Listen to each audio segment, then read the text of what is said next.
me, it's fascinating because Jimmy G reconnected with Josh McDaniels. How is that going to work for the Raiders? Then you look at what we didn't see from Russell Wilson last year.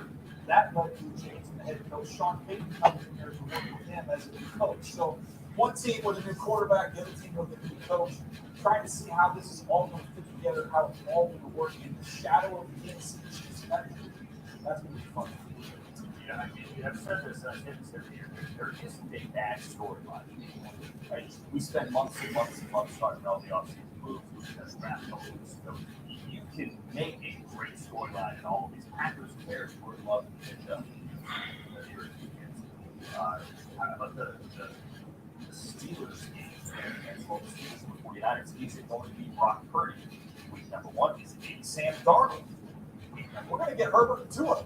Get Herbert and Tua to that to there as well. Do you see Bryce Young and do you see CJ Stroud starting in those two games? Right. There's no such thing as a bad week one storyline. When you look, though, at the Lions and the Chiefs, and I know a lot of people are going to how are the Lions here? Well, consider the last time that Jared Goff played. What's going on, everybody? Welcome to Buccaneers Locker. Coming to you again. Subscribe, like, comment, share on all the videos. Don't forget to hit the notification bell icon to notify you on all new videos that's posted on this channel. Shouts out to all the Pirates and Sea Bandits. Thank you for joining in another episode of Buccaneers Locker Room Talk. Bucks 2023 schedule release. We're gonna talk about it. I'm watching NFL Network right now. They're talking about the schedule and everything, talking about the schedules around the league and everything like that. So we're gonna get to it. We're gonna get to it. We're gonna break the schedule down. You know what I'm saying? We're gonna break it down. Got me a fresh hairdo. Got me a fresh hairdo.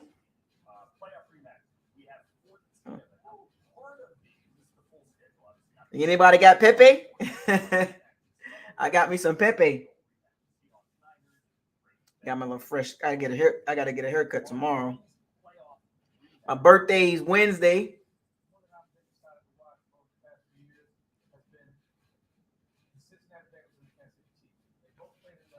So what y'all think? What's some of the games y'all like? We're gonna get to the Bucks, but what's some of the games y'all like coming up this season? Some of the big games. Give me some of the big games y'all like as y'all see the schedules out here, the prime time games. What games do y'all like? Huh? What games do y'all like?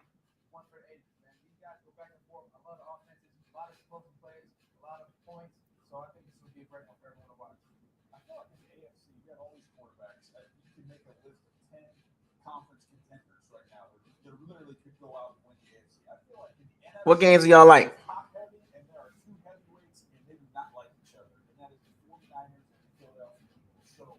We saw last year they weren't able to keep the quarterback upright and healthy in San Francisco. We know how that ended in favor. We're gonna talk about it. It seems like you've heard a lot of chirping on the San Francisco side of things about wanting this game, wanting this rematch with a healthy quarterback. Games against I think it's fun. I think this is the two Super Bowl teams, the Chiefs and the Eagles, as well as the Cowboys.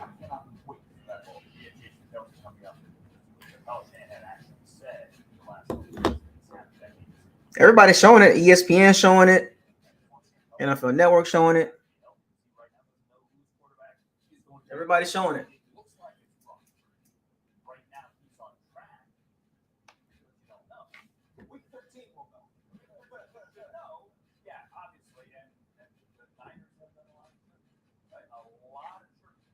They're 6-1 to repeat as Super Bowl champs. It would be the fourth time in 5 years.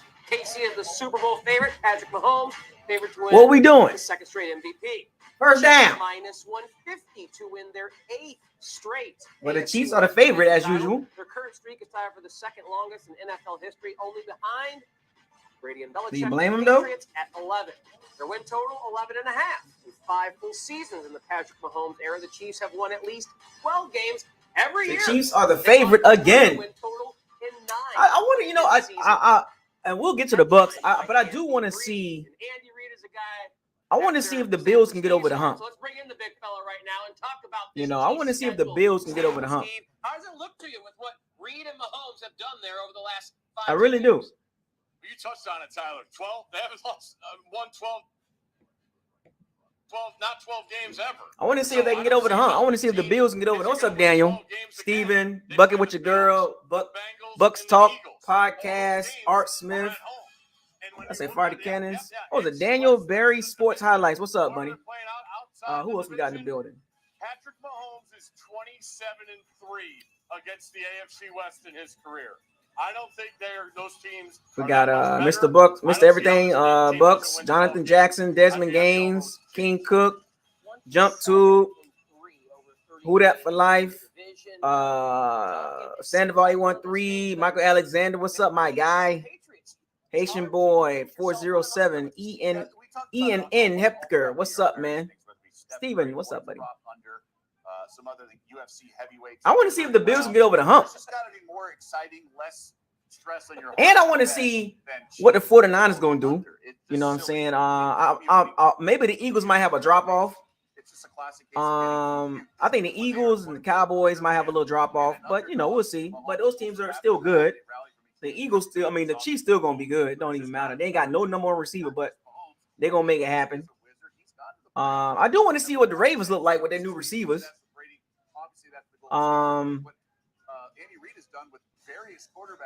Yeah, I do want to see. I do want to see it. They're the Lions. I do want to see what they got going on. I want to see what the Lions got going on. The Kansas City schedule looks pretty hard. They got the Lions, the Vikings, the Chargers, Dolphins, the Eagles, the Bills. Okay. The Bills gotta get over the hump, man, because if they don't do something, man, they just gonna be all talk. Nobody got time for that. However, go to week 14, that home showdown against Buffalo. Buffalo's got 2 weeks to get ready for that game. They'll be off their bye week. And then a similar situation as of now in week 17, hosting the Bengals. All right, it's a short week for Kansas City because they're going to be playing on Monday night the week before. But you've got a scenario with Cincinnati who's going to be playing on Saturday the week before. So it's a turnaround of a couple extra days. Keep that in mind late in the year. But back-to-back at home, you know, they're both at Arrowhead for KC, so no travel. Yeah. And it's December in Arrowhead, which has been an advantage for them. An advantage that Andy Reid takes into every game is having Patrick Mahomes as his quarterback. Yeah, the Bills got to do something, man. But the young teams, though, the Jags, the Lions, up and coming teams, Jags and Lions, man. I want to see if they gonna make the jump. I want to see if they make the jump. Is it over or nothing with Mahomes? Yeah, I mean he's my QB1. How can he not be? Right? He managed to clear these totals for 3 years straight. Last year, he passed for a career high 5,200 yards. He completed 67. I want to see if they make the jump. The Lions and the Jags. Remind everyone that he did that What's up, Brent? without Tyreek Hill in the fold. Oh yeah, the Jets too. I do want to see what the Jets gonna look like. He also ran for a career high 358 yards and 4 touchdowns. So that was my question. He passed any sort of test last year without Tyreek Hill. That was the one sort of concern with Mahomes, if you can have one, to split hairs. But because of that, he's got to be QB1. I find a better argument against him. Especially if he gets more out of Kadarius Toney based on what happened last year. I'm a big Kadarius Toney fan and Stan this year. Liz, you said he's your QB1 for fantasy. Later in the show, we'll have you give. Yeah, AFC got a lot going on, man. I'm gonna be watching a lot of AFC this season, man. The AFC got so many quarterbacks. I'm gonna watch my team all, you know, of course, every Sunday and Thursday, whatever. But I do want to see what the AFC gonna turn out to be. I want to see how the AFC gonna look at the end. You know, I do want to see that. You know what I'm saying? I do want to see what the AFC gonna turn out, what they gonna turn out to be. You know what I'm saying? Because there's a lot going on with the AFC, and it's gonna be a lot of storylines with the AFC. But yeah, I got to see what's going on with the AFC. Outside of my team, I'm gonna be really watching the AFC. Like every time we play an AFC team, and we got a few of them, I'm gonna be, you know, focused on our how we play the AFC. Because the AFC, they got a lot of talent over there, man. You know what I'm saying? Like they got a lot of firepower, man. And you kind of have to kind of go with the favorites to win the Super Bowl is in the AFC. No offense to the NFC, but the favorites are all in the AFC. You know, the only team in the NFC really like two teams that really got a high level shot is the 49ers and the Eagles. I mean, let's be real.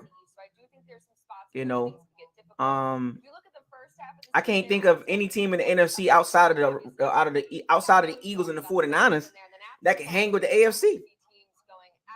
Now look, I'm not. Let me make this clear too as I talk about the schedule and the other teams and my team. As far as my team, the Bucks, as a Pirate / Sea Bandit, we're not going to be terrible. You know, we're not going to be terrible, but we're not going to be elite. You know, I was reading some of the comments, in my opinion. This is my opinion. I was reading some of the comments about what people thought about our schedule as it leaked out.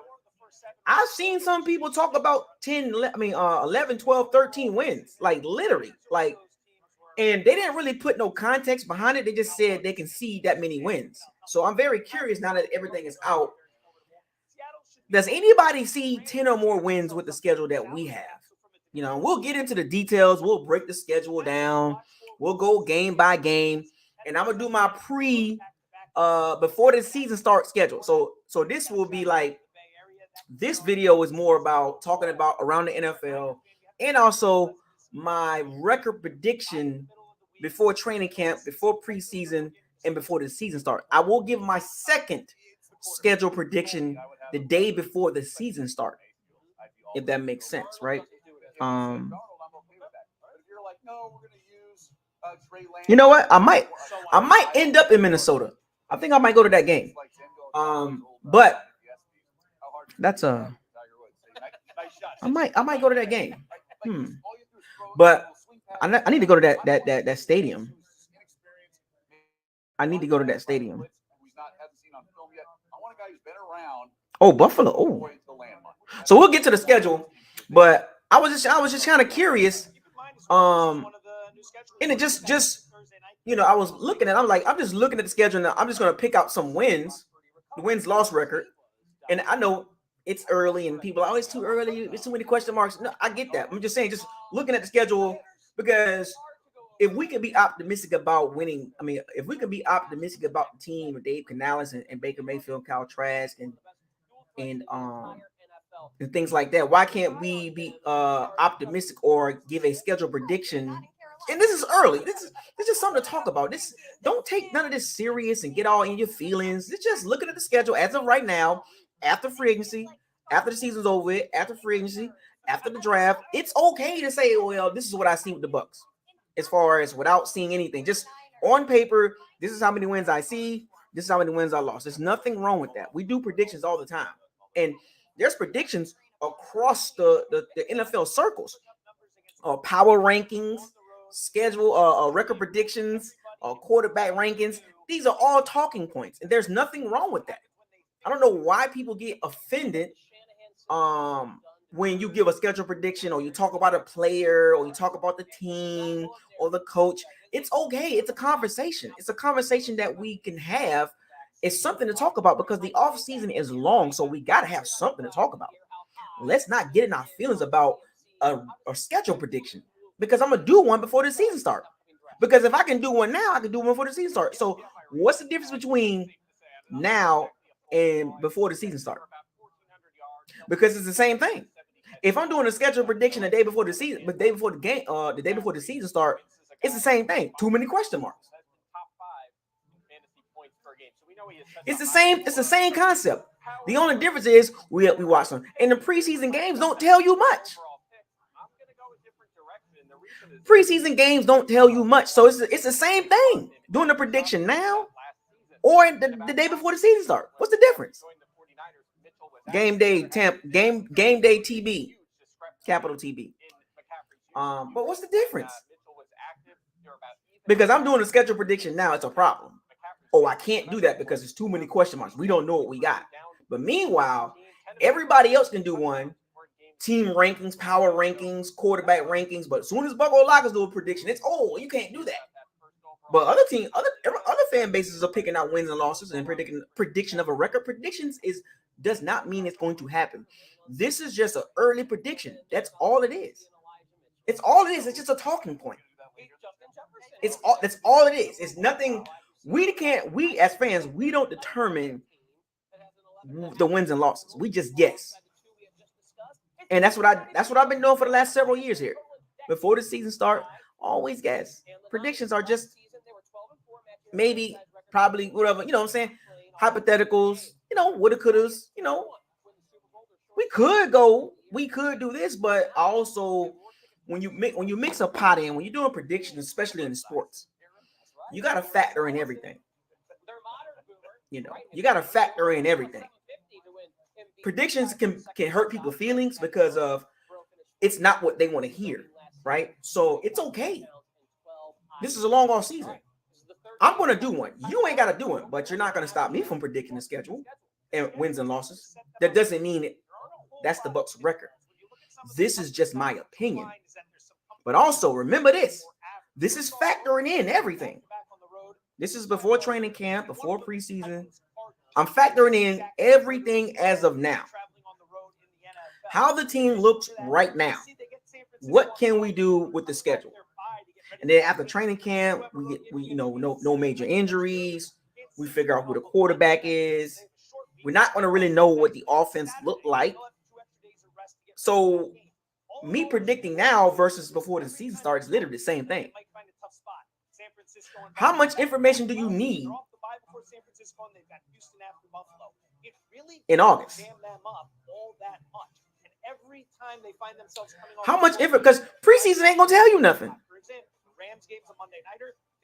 The only thing you have to look at when it comes to when it after preseason is over with, after training camp, when preseason starts, you're still not going to know enough about the team.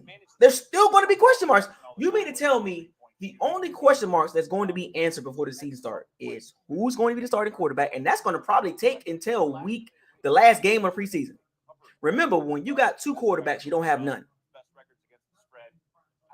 Let's make that clear. When you have two quarterbacks and you don't have a starter, because if you look around the league, everybody has a starter, bona fide, except for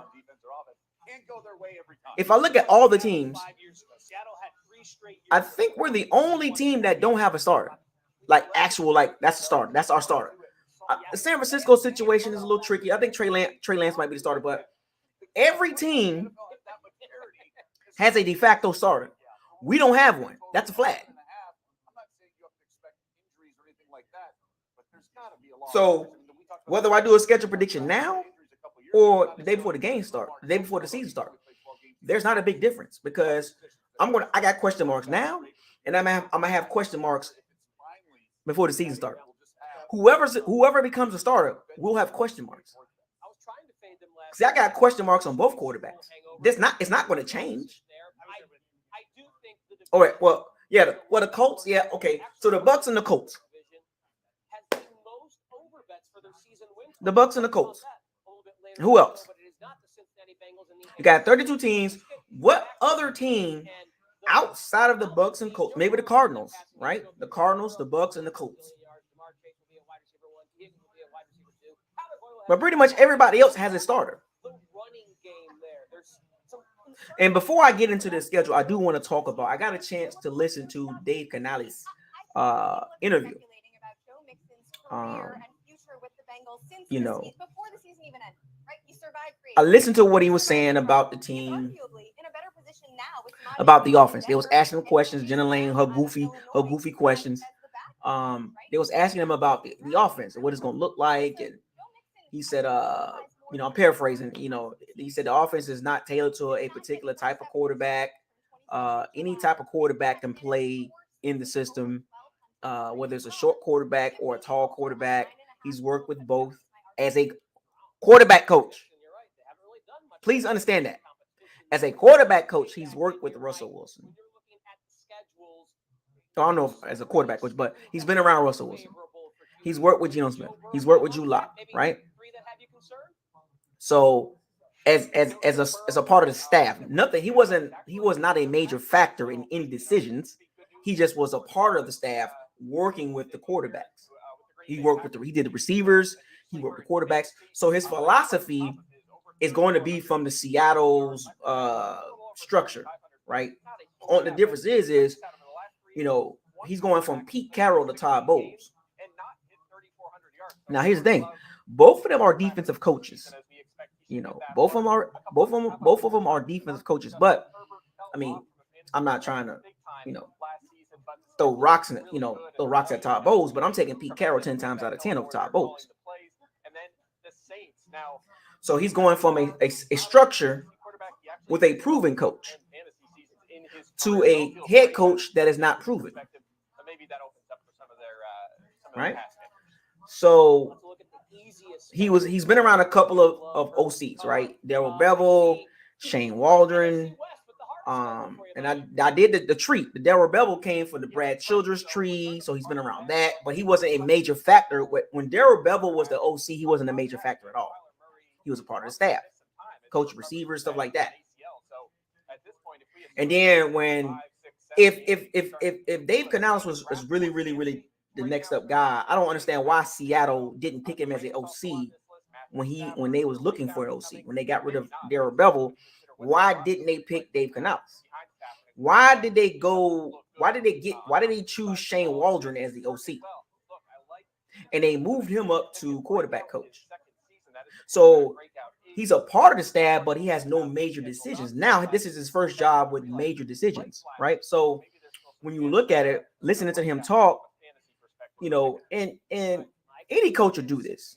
Head coach, OC, DC, any coach, they will say all the politically correct things.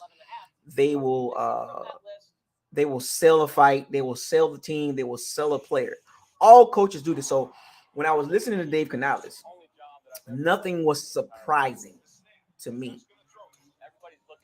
Nothing that came out of his mouth was like, oh my gosh, because every coach does this. So I don't get caught up in the press conferences, especially when it comes to a coach, an OC, DC head coach, a GM that is not proven. I don't get caught up in that because he got to show it in the regular season. So he was talking about the O-line, and we'll get to that in a second. He was talking about the O-line. He talked about the receivers. He talked about the running game, right?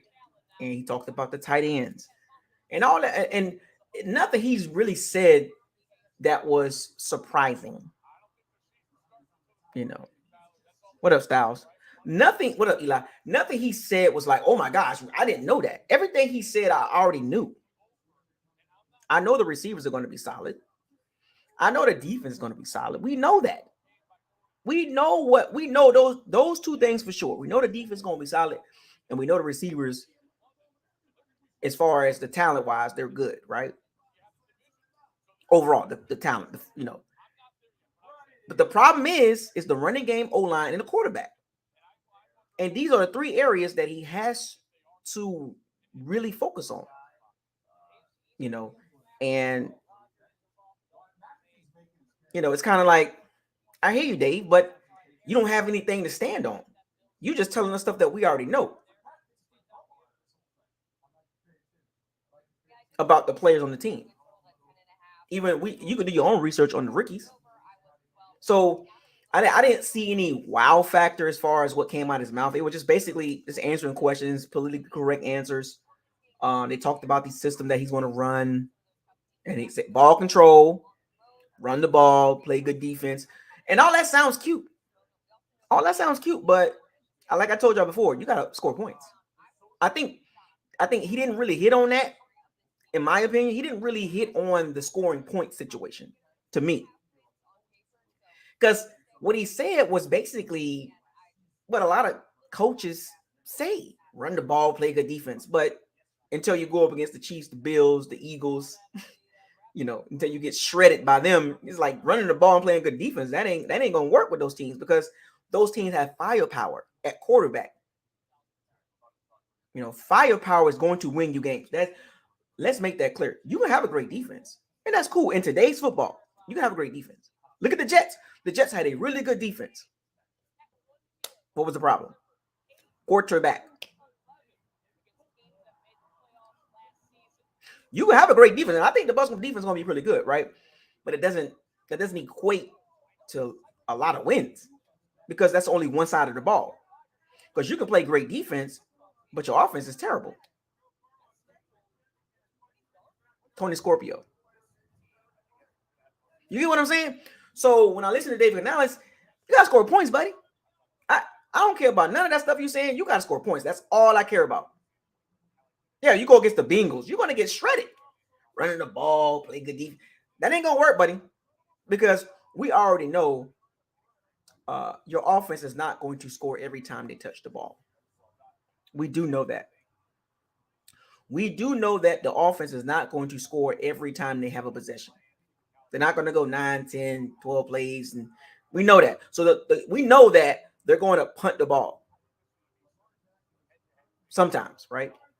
And like I said, it's just the reason why I'm kind of mellow with it, I don't have like supreme high hopes for the offense, is because it's okay to have question marks, but when you have major question marks, it's a recipe. We've seen this not just with the Bucs, but we've seen this across the NFL. When you have a team in flux, right? We don't know if they're going to be still competitive or they're going to be bad.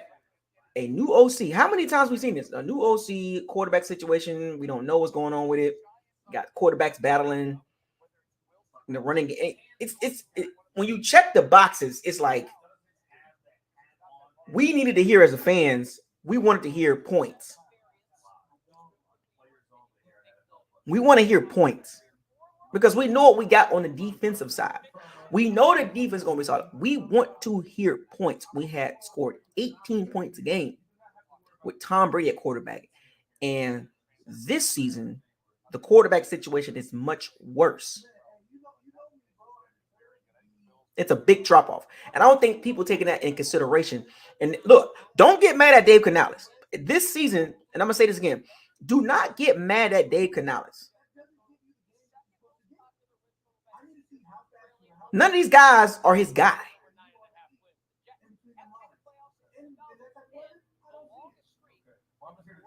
None of Kyle Trask and Baker Mayfield is not Dave Canales. That's not, people like to get their guy. So he's got to deal with what they work. He's got to deal with what Jason Light has gave him, the cards. And the funny thing about it is, and also he had to accept Joe Gilbert and Harold Godwin on his staff. You get what I'm saying? That's all I was telling y'all about the coaching staff offensively. Why would an OC come in and accept Joe Gilbert and Harold Godwin as a part of the major coaching staff offensively? This is what I was trying to tell y'all. They couldn't get a high-level OC or a high-level guy that is next up. This is why they had to get a Dave Canales. They couldn't get the OCs that they really want. Because remember, let's make this clear. I think we've agreed with this. Dave Canales was not the number 1, number 2, or number 3 choice. They just was like, oh, well, he's still available, in my opinion. But I think we all saw that play out. And don't give me this, oh, he was always the number 1 guy. That's bullcrap. That was bullcrap.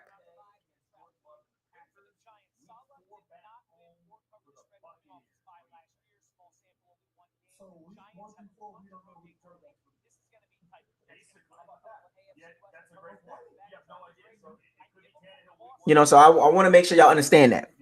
So Dave Canales says he got an uphill battle. 90%, 95% of the league have OCs are established. We're one of the few teams that our OC is unproven. The quarterback situation is wacky. And if we're gonna say it's a quarterback-driven league, then I do want to ask some people that got the Bucs winning a lot of games. I do want to ask y'all a question, and this is great conversation. How are we going to get the 10 wins? No, I haven't talked about the schedule yet. We're about to dive into it. I'm just trying to figure out if we won 8 games last year with Tom Brady. How do we go from 8 to 10? And this is not no hate. This is just conversation.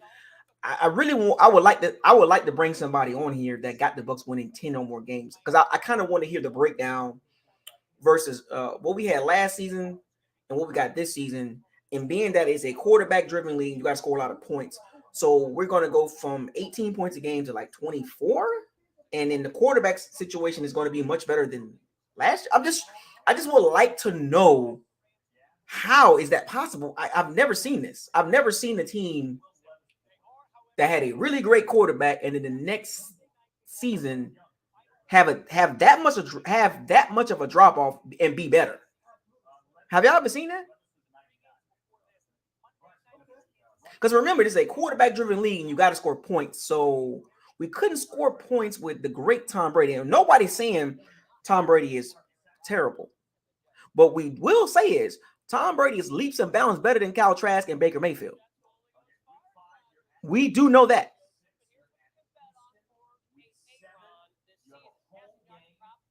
We do know that Tom Brady is much better than Kyle Trask and Baker Mayfield, even at this stage. Because we don't know, Kyle Trask obviously is not that type of guy, because if he was that guy, it would have been one of those Patrick Mahomes, Alex Smith situations, right? So he's not that talented, because if he was that talented, he would have been a backup, or it would have been a one and done type of situation, or the Bucs would have been like, no, we're going Kyle Trask. So we already know Kyle Trask is not, as of right now, and even in the draft, leading up to the draft when he got drafted, nobody was jumping around for Kyle Trask. Remember, most starters are drafted in the first round. That's a fact. The percentages prove that. The numbers, the data, and statistics show that most starters in the NFL, over 50% of the starters are first rounders. Now, if you want to nitpick Russell Wilson, fine. You want to nitpick Brock Purdy, if he was playing, you want to nitpick that. But most quarterbacks are first rounders. There is too much information to back that. And the information that you do have for guys outside of the first round are nickel and diamond. You're just nickel and diamond. You're reaching down in the duffel bag to prove a point. When you got to reach that far to prove a point, then your point is not proven. It doesn't negate the actual and the majority. The majority always will rule. So if it's 51% to 49, guess what? The majority wins. It's like when they're doing votes in the House and the Senate, right? That's how it works. So in this case, when you look at the quarterback situation for the Bucs, that's not great. We do know that. You can dress it up all you want to, but it's not great. So when you look at the schedule, it's a quarterback-driven league. We already established that. So explain to me anybody that got the Bucs winning more than 10 games, 10 or more games. I just would like to understand, if this is a quarterback-driven league and we go from Brady to Trask or Mayfield, how do we get +2? Like the breakdown. Because that would be a great conversation to have, because it's like, and I would actually sit there and listen, because I wouldn't even say nothing until at the very end, because then I'll have to, respond.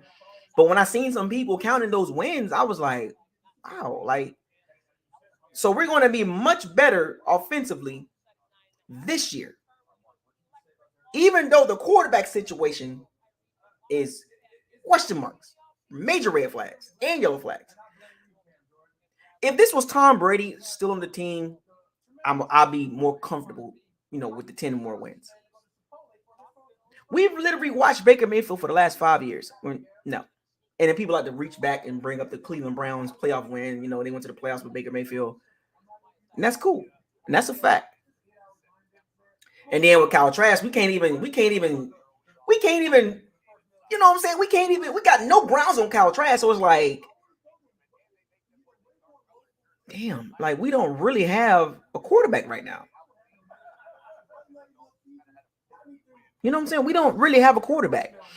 And one of the most dangerous things, this is why I stay neutral to a lot of players. I never tie my feelings and my emotions to a player, because now you're going to be on the island with you and whoever else. So my advice to the folks that's like Baker Mayfield driven or your Kyle Trask driven, be careful with that. Because you know how this works. If you are driven to a player because you want that player to do good, which we all want the players to do good, right? But when you are attached to a player, and anytime somebody says something about your guy, you get offensive. You make excuses. You try to push a narrative or you try to deflect. It doesn't help your case. Because you're showing yourself that you're not thinking about the bigger picture. You're thinking about the player. And this is a fact. Kyle Trask, red flags. We do know that. That is a red flag for Kyle Trask. And number 2, Baker Mayfield. Another red flag. We got 2 red flags at quarterback. 1, we don't know what we got in him. 2, Baker Mayfield. He has a limited ceiling. Those are facts. Baker Mayfield got a lot of experience starting.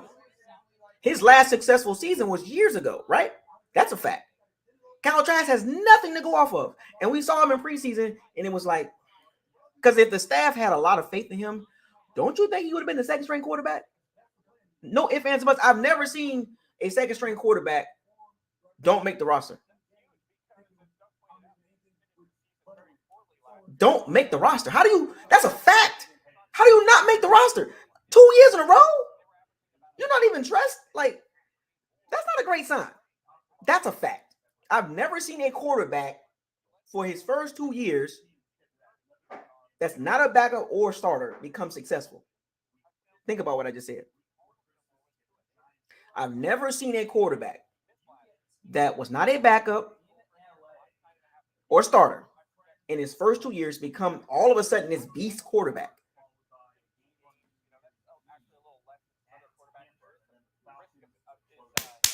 First down. That's a fact. Find me a quarterback like that. This is why it's an uphill battle overall when I look at the one position that got the biggest question marks. Quarterback. And when you have that, if your biggest question mark is the quarterback, you're in trouble.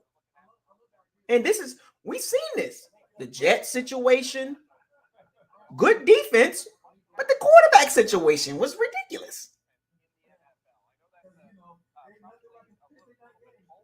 The quarterback situation, you can't have that major question. Even the Dolphins, another good team, or a pretty decent team, they got quarterback situation, Tua with the injuries. And they had to play, other guys. Look at the Titans. Ryan Tannehill got hurt. And look what happened. Even with Ryan Tannehill, the Titans was not, they had a good defense, but they couldn't go nowhere. So you got to have that quarterback situation solidified. You got to know who's the starter. And listen to Dave Canales. He was like, both guys are practicing as they're going to be starters.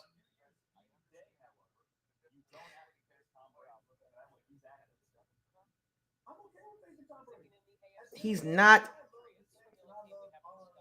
Seattle and Tampa are not the same situations.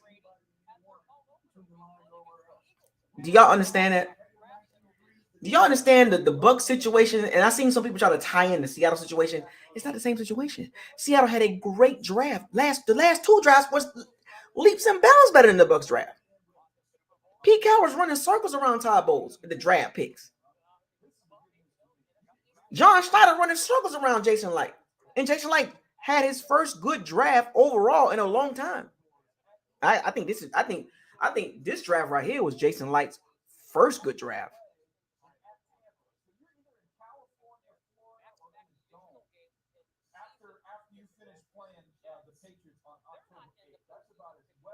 I think this draft was Jason Light's first really good draft from top to bottom. And that's saying a lot.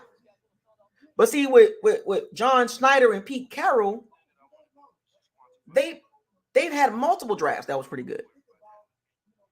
This is why the Seattle organization and the Bucs organization is not the totality. I know we got more Super Bowls in Seattle, right? And that's we got that part. But see, 2 seasons don't. If you had to look at the last 20 seasons, right? We got 2 Super Bowls. But when I say the totality of it, you can nitpick 2 seasons, but the overall record is not even close the last 20 years. So I look at franchises like that. So when people compare the Seattle situation and the Bucs situation and put it together, it's a ridiculous argument. Like, that don't even make sense. Seattle has been more successful longer than the Bucs. Like, period. Like, so when you say well, Dave Canales in the Seattle situation, no, it's not. Well, Geno Smith and Drew Lock, yeah, okay, cool. Kyle Trask, Baker Mayfield. And they keep forgetting, Geno Smith was with Seattle for a couple years. Both of these guys, first year in the Dave Canales offense, and we don't even know what he's running. And we've seen this. Rookie coordinators, first-year quarterbacks in an offense that they've never run before. They got to get familiar with the terminology, the checks, the audibles, stuff like that. It's gonna be rough, folks. There's gonna be some rough moments, and there's gonna be some moments where you guys got to calm down. The reason why I'm saying this is because I'm trying to get y'all prepared mentally. You got to calm down. You guys are going to be frustrated with some of these play calls. You're going to be frustrated with the quarterbacks. You're going to be frustrated with the O-line. You're going to be frustrated with the tight ends. You're going to be frustrated. But you just need to calm down. This is all a work in progress. It's a work in progress. So you have to give the team room to grow and get better, because the Bucs are like, it's almost like, to me, in a transitional, it's not like a mini reboot. You got to give this team a time to grow. Panthers buzz, FSU 23. You got to give this team a room to grow. When your expectations is well beyond what the reality, then you're setting yourself up for disappointment. Look at me. Last year I had the Bucs going what? 11-6, 12-5. Bum, bum, ba-dum. 8-9. Because all of us, expectation was like 11, 12, 13 wins, right? But then the reality hit. Week after week after week, it was like, damn, what's going on here? When the reality hit, it was all that prediction crap went out the window. Predictions is good for conversations, but when the reality hit and the Bucs was losing games and it was winning games, it was losing it, you started to scratch your head on a lot of those games. Do I need to remind y'all? Do I need to remind y'all how this works?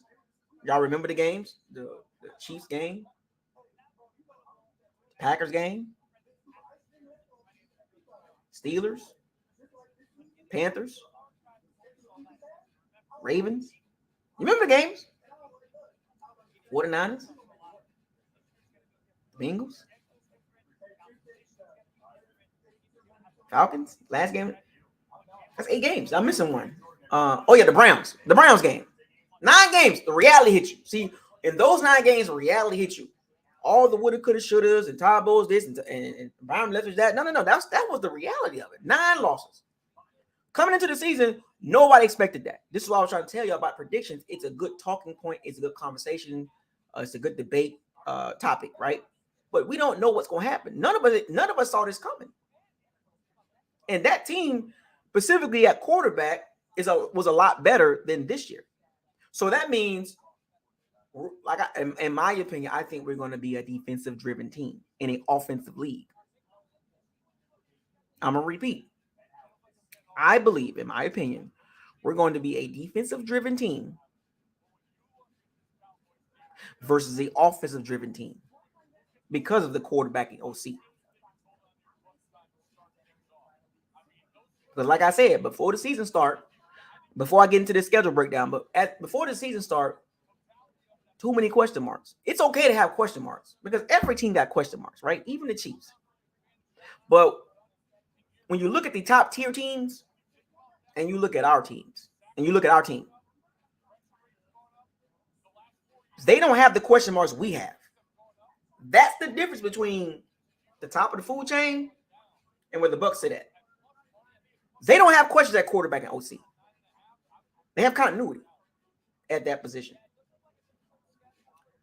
On the other hand, the teams that got question marks at quarterback and OC and head coach, they're down here. That's the reality of it. That's how football works. If you got continuity at the head coach and the quarterback situation, you can kind of build the pieces around and have question marks still. But when your question marks are at quarterback and OC in an offensive-driven league, you're not going to be at the top. going into the season. This is why they have the rankings. I'm not the only one that's doing this, folks. I'm not the only one looking at teams around the NFL and saying, okay, prediction. Because other fan bases is doing it. Analysts is doing it. Writers and reporters and everybody's doing it. Because it's a talking point. Because everybody's looking at the facts. What's on paper right now? Going into the season, this is what they're going off of. That's just like the draft class. Draft grade a B. Draft grade A. Draft grade C. Draft grade D. Draft grade F. The same thing with the schedule. It's the same thing. Make a prediction. What do you think about the draft? Oh, it's a B. Okay. So what you think about the Bucs schedule? Oh, I can't say because, we don't know what we got. Well, you gave the rookie class a B, but you don't know what they're going to do.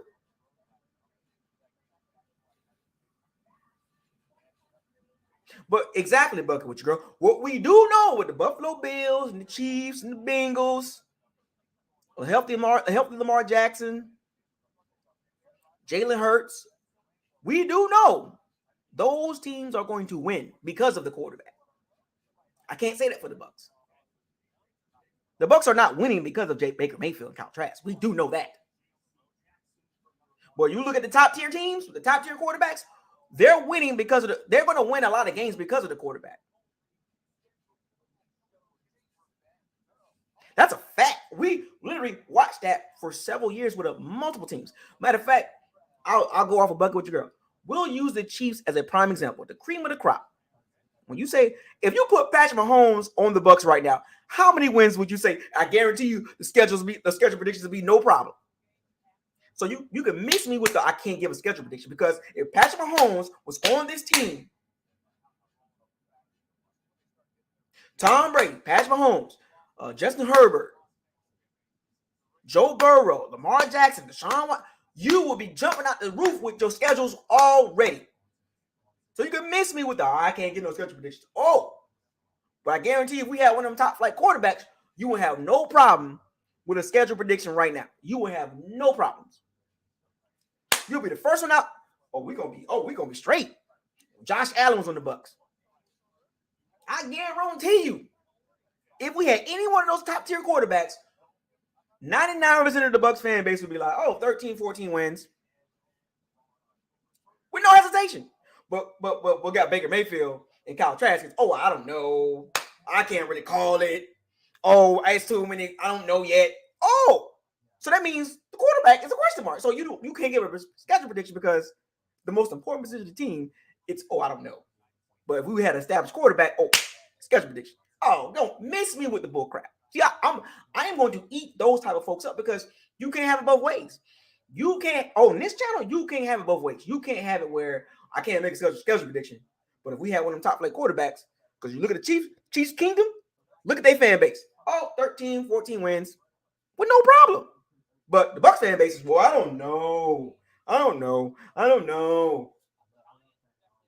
What you mean you don't know?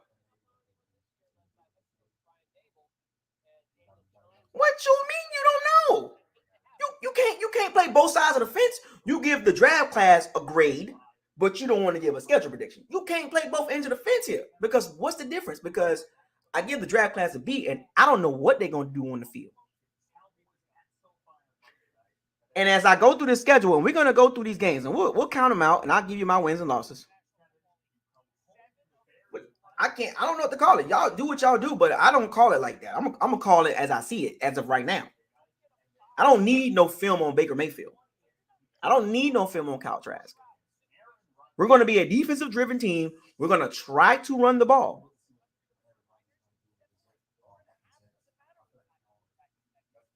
So let's go through the schedule. By the way, Dave Canales did bring up the offensive line situation. Tristan Wirfs, left tackle. Matt Frieder, left guard. Ryan Jansen, center. Cody Mulch, right guard. And Luke Gedeke, right tackle. That's what they said it's not written in stone, but that's what's going to happen. So what y'all think about that line? So now your interior, your guard situation is different. for another year, 2 straight years, your interior is different. The continuity.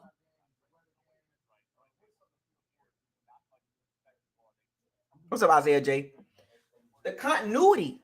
Remember, folks, and they asked Dave Canales about this before I get into the schedule. They asked Dave Canales about this.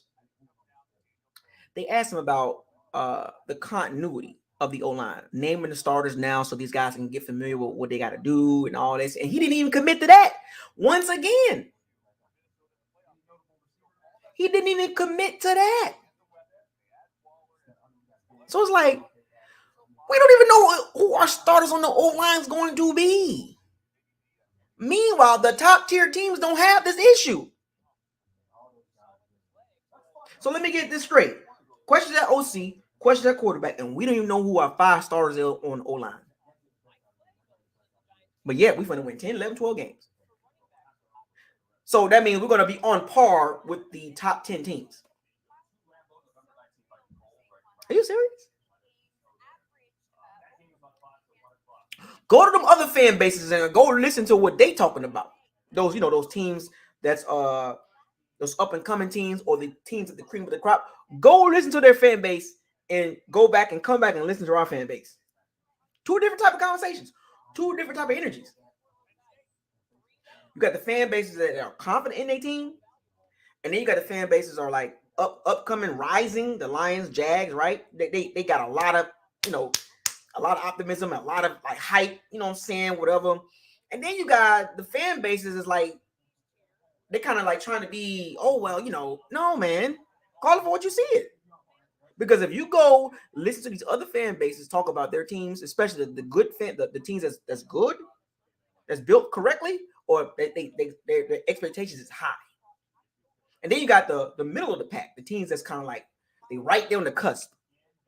And then you got the other fan bases where their expectations, they're just trying to make it seem like they're trying to paint a pretty picture, and it's like, dude, what you doing? And then you got the teams that's clearly rebuilding, but they saying, well, let's win some games. They kind of accept, we're not a rebuilding team. I think if you had to look at it in tiers, right? Tier 1 fan bases and their teams, they're talking high expectations, blah, blah, blah. The tier 2 teams, those are the teams that's kind of like, we just kind of like need to go get over this hump. To me, I think the Bucs, in my opinion, my team, and for what I see, the landscape and how I look at the team and how the team's set up, coach, GM, quarterback, OC, whatever. I think the Bucs, in my opinion, are in the 3rd tier. We're not elite. We're not going to be really good. We're kind of going to be like a solid team, scrappy. We'll lose some games. We'll win some games. And then the tier 4, those teams ain't got no shot.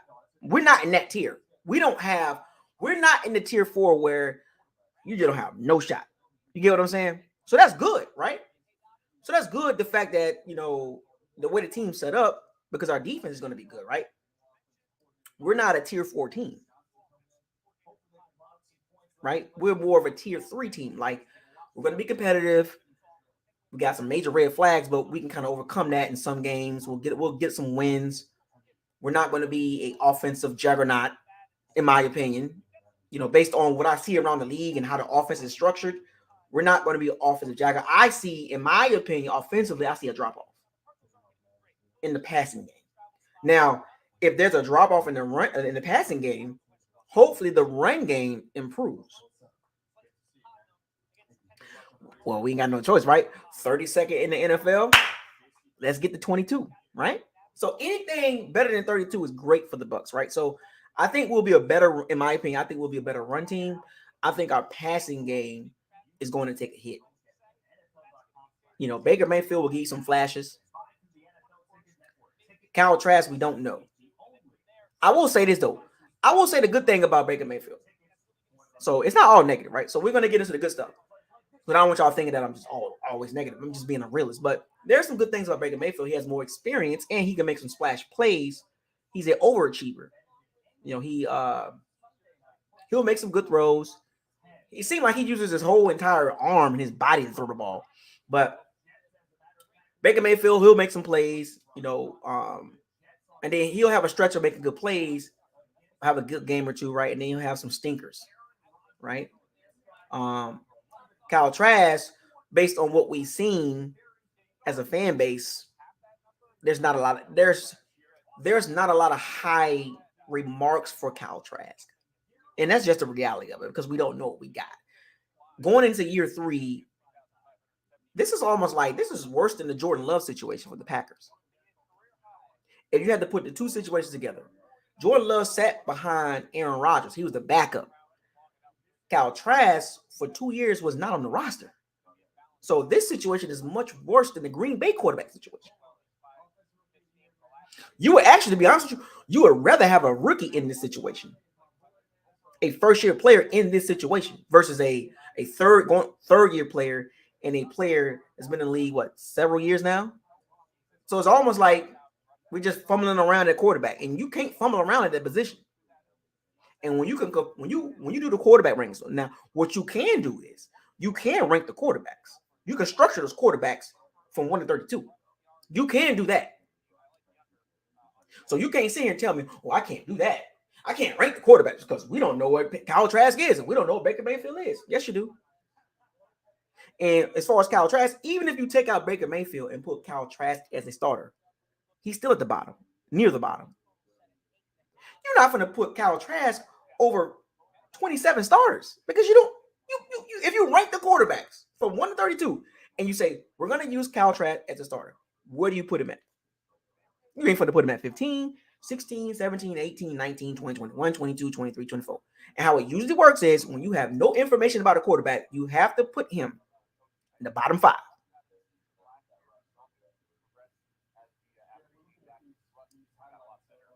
Now, if you insert Baker Mayfield and you do the quarterback rankings, where you putting Baker Mayfield at? You ain't putting him 15, 16, 17, 18, 19, 20, 21, 22-ish. So once again, just alone looking at the quarterback situation is not even above 20.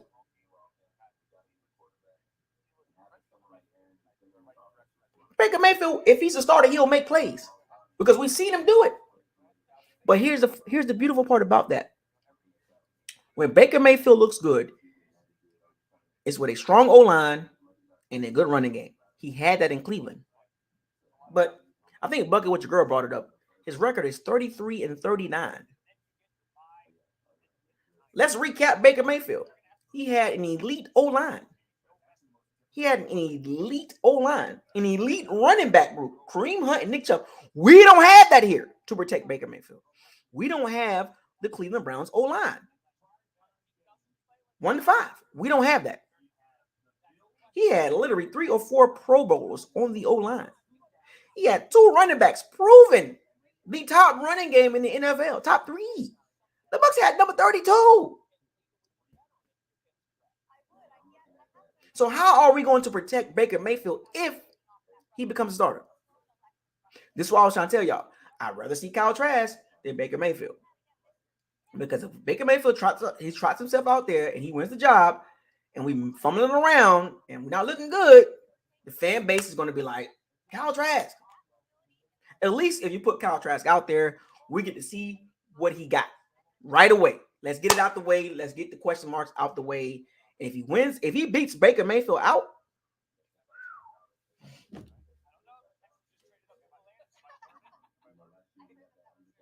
that's great for Kyle Trask. And that's terrible for Baker Mayfield. Oh, yeah. Baker Mayfield also had OBJ, Donovan Peoples-Jones, and Jarvis Landry, a good receiving core. So he had a good receiving core. So the Bucs got that, right? Godwin, Evans, though Russell Gage, I'm not a big fan of him, but you get what I'm saying. So he had OBJ, OBJ, Landry, and Donovan Peoples-Jones. And you look at the Bucs, Evans, Godwin, very, very comparable, right? Yeah, you edge the Bucs, right? Cleveland O-line was much better than the Bucs O-line from top to bottom, from 1 to 5. Cleveland running game, leaps and bounds better than the Bucs running game. Not even close. You talking about 1, 2, 3 versus number 32. Nick Chubb, Shaw White. See the situation? Kareem Hunt, Keyshawn Vaughn, Chase Evans. You see what I'm saying? Look at the situations. You can't compare them. So when you bring up the Baker Mayfield, the Browns, not the same situation. Bucks got a terrible running game. Cleveland Browns had a really good running game. Cleveland Browns had a really good O-line across the board. The Bucks, no. David Njoku, Harrison Bryant, Cade Otton, Payne Durham, and Cole Keith. Not the same situation. This is why I warn y'all about the Baker Mayfield situation. He needs a team like that to look good. And he don't have that with the Bucks. The running game in question. First down. These are facts. Look at the teams. These are straight facts I'm giving y'all. No lies, totally. No lies. The big difference between the Cleveland Browns and the Bucks situations for Baker Mayfield, the Bucks got a better defense. Now, Cleveland Browns defense was tough. But the Cleveland Browns offense overall was much better, much more balanced than the Bucks. First down. I would like Kyle Trask to start. Take the lumps with Kyle Trask, and if it's not looking good, then you go to Baker Mayfield. But you give Kyle Trask, because I'm telling you, if he don't win this job, that is terrible for him. Oh, let me give y'all something here. I'm gonna give y'all some tidbits here. It's some clip notes about Kyle Trask. If he don't win this job, I don't want to hear nothing else. It's a wrap. 3 years, and it's a wrap. You can't beat out Baker Mayfield. If he don't beat out Baker Mayfield, that's not a good look for Kyle Trask. That means it's another year going into the season that you're not even a significant piece. The only way he's going to start if Baker Mayfield stinks it up. John Wofford. I seen this. That's right. We signed John Wofford. What are we doing at quarterback? That's what I'm trying to tell y'all. We're Michael Penix Jr., Drake May, Caleb Williams, KJ Jefferson, Travis Jordan Travis, Quentin Ewers. It's a lot of quarterbacks coming. 6 quarterbacks I named. Pick one. I'm just saying, look at our quarterback room. That ain't scaring nobody.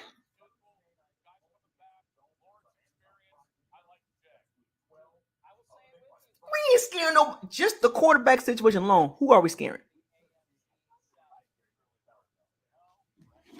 I'm trying to help y'all out. I'm trying to give y'all the realization of how this works out. So before I wrap this video up, let's get to the schedule.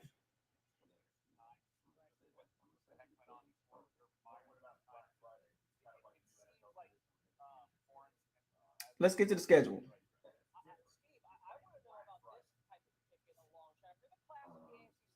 So we're going to break this down game by game. I think our defense is going to be pretty good. I think our defense is going to be fine. But the problem is the offense, man. I don't have too much faith in the offense. That if you can't tell by now, because of the quarterback OC situation, I don't have any faith as of right now. I could be proven wrong, but as of right now, on paper, first year OC who's never called plays since JV in high school, in a quarterback situation, bottom 5. That is not a recipe to have high confidence. I'm on that side of the fence. Now, you have all the optimism and the confidence you want in the Bucs offense. That's great. Have at it. But on paper, looking at what I've seen with Baker Mayfield, Kyle Trask, and Dave Canales, that is not a recipe to compete at the top level. That's why I asked y'all, what is your real expectation for the Bucs going into the season? My expectations, transitional year. And I'm going to explain that as I go through the schedule. So let's get there. Let's get to the schedule. I'm going to explain what I mean by transitional year. Don't get mad at me. This is my opinion. But, just what's on paper now, free agency, draft class, quarterback, OC, you'll see.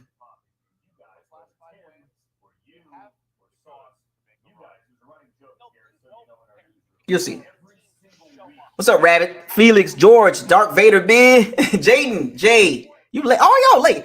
Everybody name I'm calling, you are late. You are late. Rocco 17. You're late. I think Edwin was late too.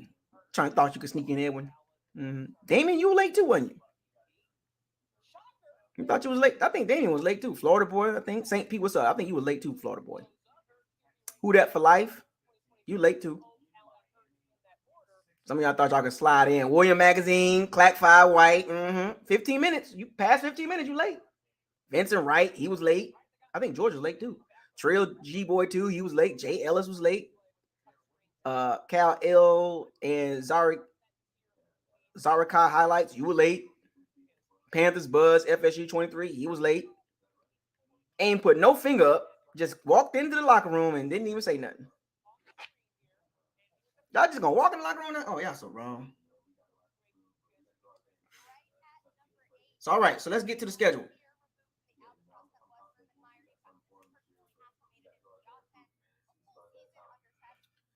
All right, so let's start with preseason.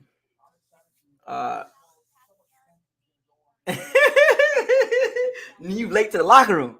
Better late than never. But you got to put the finger up next time, man. You can. For those of you that don't understand how this works, after 15 minutes, when you come into the locker room, I need that, that little walking emote with the finger. You walking in, you cutting in front of everybody. Excuse me. You just can't walk in and sit down. You didn't think I can see you? Y'all must be new. Everybody name I call, y'all must be new, or you know better than that. So let's start with preseason. Remember, this is just talking points. Relax. Everybody take a deep breath. You ain't gotta like my predictions. You ain't gotta like this video as far as my schedule prediction. It's just talking, folks. It's a long off season. We gotta have something to talk about. If you don't like it, you need to exit stage left.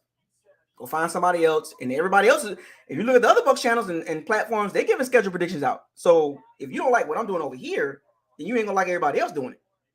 So they can do it, but I can't do it. That's not how it works.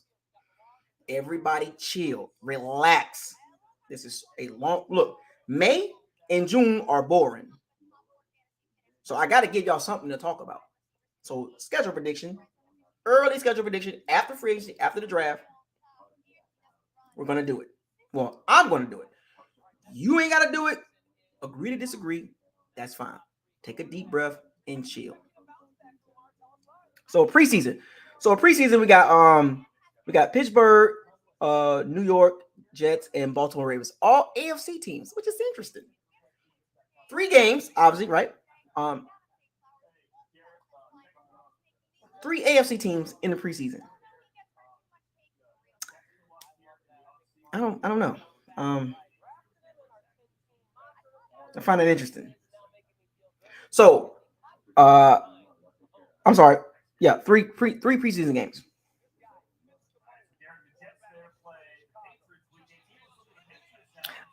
I'm not going to give a prediction on the preseason games. I just want everybody to come out of there healthy. That's the most important thing about preseason. Healthy. Training camp, mini camp, training camp, OTAs, all that stuff like that. Preseason games. Remember, you're not going to get a lot of action in preseason. But I would say this, though. They need to throw Kyle Trask in there, like, right away. Like, all 3 games, get him a lot. He needs a lot of work. Because what we saw, because remember, the complaint about Kyle Trask was he's not in there with the ones. He's not in there with the ones. He's not in there with the ones. Blah, blah, blah, blah, blah, blah, blah, blah, blah, blah. Okay. But he's going to get his opportunity leading up to preseason. So, but the most important thing, regardless of the quarterback, is healthy Bucs team. That's the best thing you can wish for this season. Regardless of what happens, whether they win a lot of games or not, you want the Bucs team to be healthy and to be able to compete at their highest level. You can't compete missing players and stuff like that, because then the excuses come. What it could have, should have, blah, blah, blah, blah. So let's get to week 1. Minnesota. Week number 1. What do we got here? So it's at Minnesota.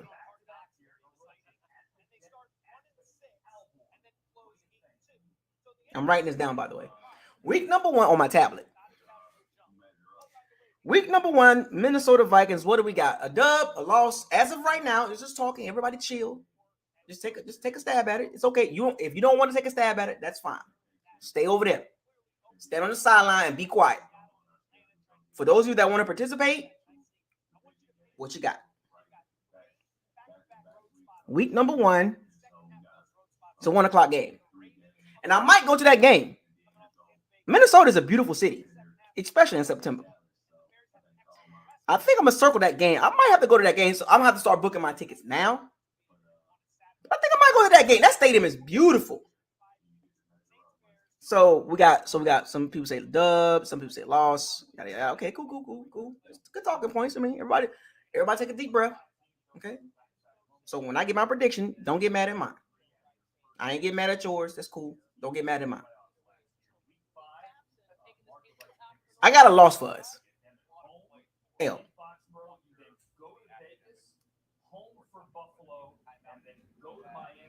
I might be at that game. We'll see. But I like that game right there. I think Minnesota's a beautiful city. Beautiful city. Beautiful.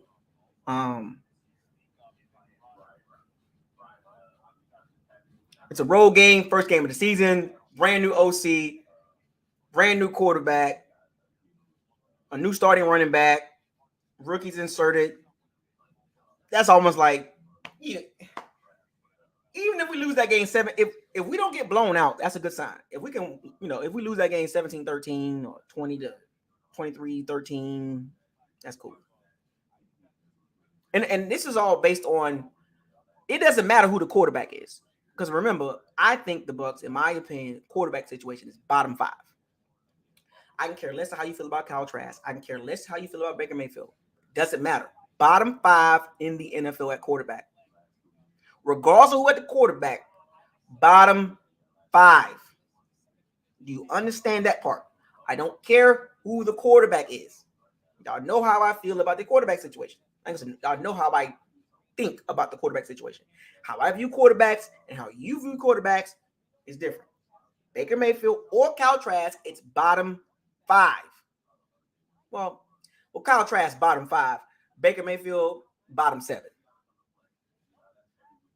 And week number 1.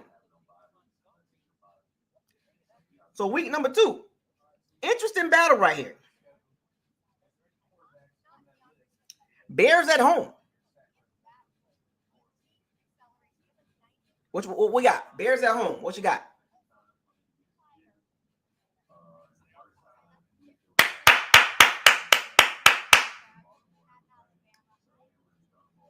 Bears at home. What y'all got? Doug, lost. Justin Fields. They got him a lot of weapons. DJ Moore. Claypool over there. The running back situation. They done upgraded the receivers. Upgraded the O-line. Running game. Bucs defense. Bears offense. Matthew Judon. What y'all got? Minneapolis, Minnesota. I know what I know, James. Relax. I'm just saying. I'm using Minnesota. Minnesota's a beautiful state in the summer, like late summer. I've been to Minneapolis. I've been to the Twin City, St. Paul. I've been there. I was there for 3 days. Beautiful. I know where the stadium is. It's downtown. It's beautiful. So relax, James. I know exactly what you mean.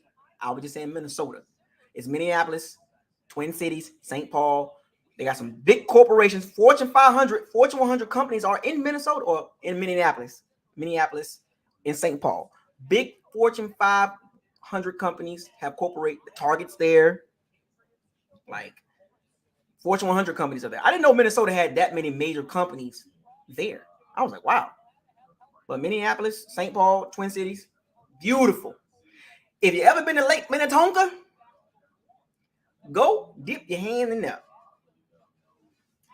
Purify myself in the waters of Lake Minnetonka. I've been to the Prince House where they shot Purple Rain at. I've been to the Prince Museum downtown. Beautiful. Beautiful. Beautiful. So I got us beating the Bears early. I think the Bears eventually they'll end up getting good down the road, but this is my early prediction. Minnesota, Minneapolis, Minnesota. Give them a soda. I think I might go to that game. I'm glad. Ooh, I see some games. Houston, Buffalo. L. Let's get that out the way right now. Week 3. Buffalo. No, I'm sorry. Philly. Philly. I'm looking at Buffalo. I'm sorry. Philly, week 3. Monday Night Football. We got a primetime game at home.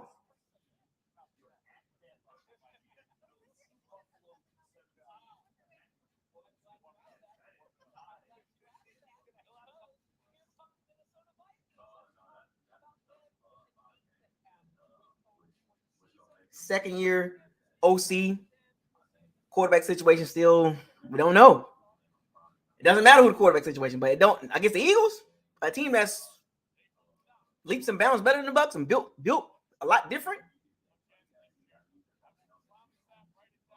L. If anybody, you know what's so crazy? I think that we're gonna have some Bucks fans believing that we're gonna beat the Eagles. Now we can beat the Eagles, barring catastrophic injuries with the Philadelphia Eagles early in the season in training camp. There's a possibility that the Bucks can beat the Eagles, but the probability is low. So,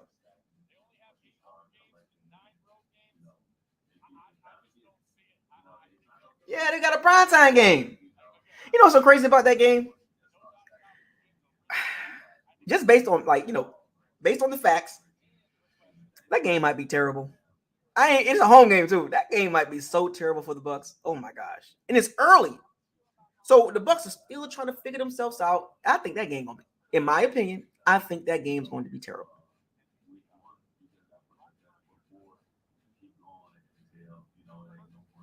I think that game's gonna be terrible for the Bucks. National TV. And you know the storyline's gonna be, right? They're gonna try to hype up Baker Mayfield. Whoever, well, if it's Baker Mayfield, they're gonna try to hype it up, right? Kyle Trask, they're not gonna hype him up. They can care less about Kyle Trask. If you listen to David Canal's press conference, the Bucks media can care less about Kyle Trask. They don't give 2 craps about Kyle Trask, especially Jenna Lane. She loves her some Baker Mayfield. They can care less about Kyle Trask, and that's messed up. Bucks media do better. But the way the Eagles built, offensively, this is going to be too explosive. And the Bucks defense is going to hold up as much as they can, but the problem is the offense. Particularly quarterback OC. That game's going to be terrible, in my opinion. Based on the facts, not feelings, based on the facts of the Eagles and the facts of the Bucks. That game is not going to be pretty. And it's prime time. So you know the storyline going to be, oh, the Bucks terrible without Baker Mayfield. I mean, the Bucks are terrible without Tom Brady. Oh, you're going to see on Twitter, Instagram, Facebook, they're going to be talking so much noise. That game's going to be terrible. Shame on the Bucks media. Y'all need to do better. Y'all so terrible. You know what? And I got to say this about the Bucks media. The big media people. The Bucks media is like bottom 5. I gotta say this. The Bucks media, to me, in my opinion, overall, as a whole. Now, if you want to separate the guys like Greg Allman, Rick Stroud, all this stuff, like that's cool. But as a whole unit, the major platforms, the major talkers, right? Bottom 5. Just overall, just bottom 5. Bottom 5. They're weird to me, man. As a unit. Now, individually, okay, you good. But as a unit, they're just weird. Bottom 5. Bottom 5 media group. Don't nobody care about them either. Don't nobody talk about Bucks media. Nobody cares about Bucks media. To be honest with you. Who cares? I really don't. There's no hate. I really don't. I don't like listening to them. They be saying some weird stuff. They'll make some good points. And then they'll make some terrible points. So week number 4, the game I will be at, New Orleans, week 4, at the Saints. It's a 1:00 game. So what y'all got? Week number 4, New Orleans Saints. Derek Carr, y'all know I'm not a big fan of him. The Saints do got a really good defense. And the Bucks offensively is just, and we played them twice last season. We beat them twice. And both games with Tom Brady was them games was tough. On the road and in the Superdome. And the reason, in my opinion, watching the game, I was at the game last season in New Orleans at the Dome, at the Caesars Dome. That game was tough, even with the great Tom Brady. And now we have a big drop off with Baker Mayfield, or Kyle Trask, and Dave Canales. I don't see that ending well. And I know, I don't like the Saints, but where I do give them credit at, defensively. They have a really good defense. And I know we laughed at it. Look at the both games. The Saints defense played pretty well. Both games. Even in Tampa. That game, week 4, is going to be a defensive struggle. I will say this, though. Home field matters. Home advantage does matter, right? A tough team. As much as we talk about the Saints, I talk about them all the time, right? I don't like them. But they are a tough team. Their defense is tough. Crazy. Top 5 defense. They were top 5 in pass defense. Now, their run defense was kind of not really that good. It was like, I think, 15, 16, middle of the pack. But their pass defense was top 3, I believe, or number 1, something like that. So, then you got Kyle Trask, Baker Mayfield. Both games was tough. Even with Tom Brady, them games were super tough. Even the game in Tampa was super tough. And y'all know divisional games are always tough. So, I got the Bucks losing. So, we're 1-3, regardless of who at quarterback. Remember, that's still early. So, things will get better. So we got a bye week. Early, damn. Funny how this works. So, for the last 3 years, we had Tom Brady. We had late buys. Think about that. We had mid-season and late buys with Tom Brady. No Tom Brady, early bye.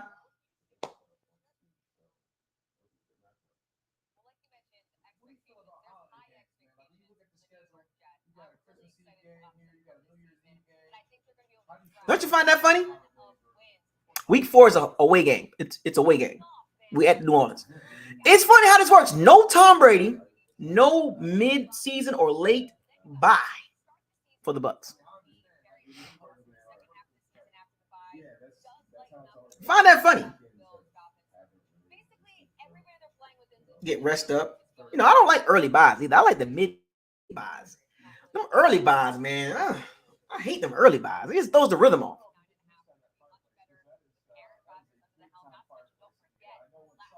So week 6. So the Bucks are 1-3 going into the bye.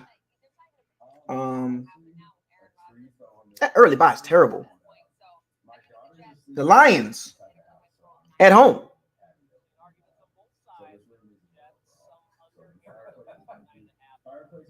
Up and coming Lions team, Jared Goff, Jamari Gibbs, and they got some explosiveness going on. I love Ben Johnson. I love their OC.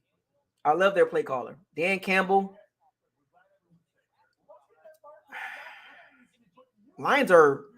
There's a lot going on with the Lions I like. I think this is going to be one of the few games I'm going to say of a shootout. I think we're going to score points on the Lions defense. And what they got, I would say this. They got Aiden Hutchinson and James Houston. I like their edges on defense. But I think the secondary, they went and signed a couple guys in the secondary. Was it Cameron Sutton and some other guy? And they drafted I forgot who they drafted. Who did the Lions draft? I can't think of the person they drafted. Jamari Gibbs. They drafted Jamari Gibbs in the first round, and then they drafted Matt Campbell, the linebacker from Iowa. A lot of talk around them, and they're looking good, man. I love their play caller. I think this game is gonna be a shootout, and I think the better offense is gonna win. I got the Lions winning that game because they have the better offense. The Lions got, and I'm just giving y'all my breakdowns. I'm not giving like in-depth breakdown. I'm just giving y'all like just the better overall. Like that game is going to be one of the Bucs' highest scoring games. Yeah, the Bears and the Lions game is going to be high scoring games for the Bucs because both team defenses are not great. But the difference between the Bears and the Lions have a way better offense, and Ben Johnson is a beast. Let's make this clear. I'm factoring in everything, but this particular game, Ben Johnson is a beast. You don't want the Lions offense on the field a lot. So the Bucs defense is going to have to like tighten up, and the Bucs offense is going to have to score some points to win this game. But Ben Johnson is a beast. That OC, he's a beast. Go watch the Lions last year. The offense wasn't the problem. It was that terrible defense or the terrible secondary. And they got CJ Gardner-Johnson. Yeah. So, I'm not a big fan of Jared Goff, but Ben Johnson made him look really good last year. So, yeah. So the Bucs are 1-4 after 6 weeks. Week 7.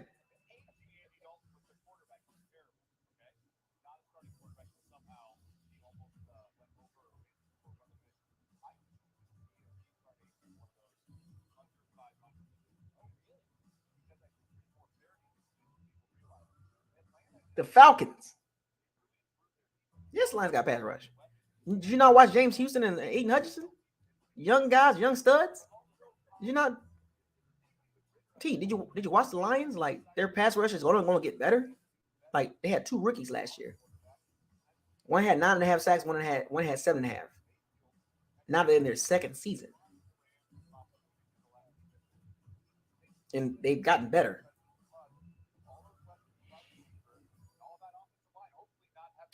So we got the Falcons. At home, back-to-back home games. That's a dub.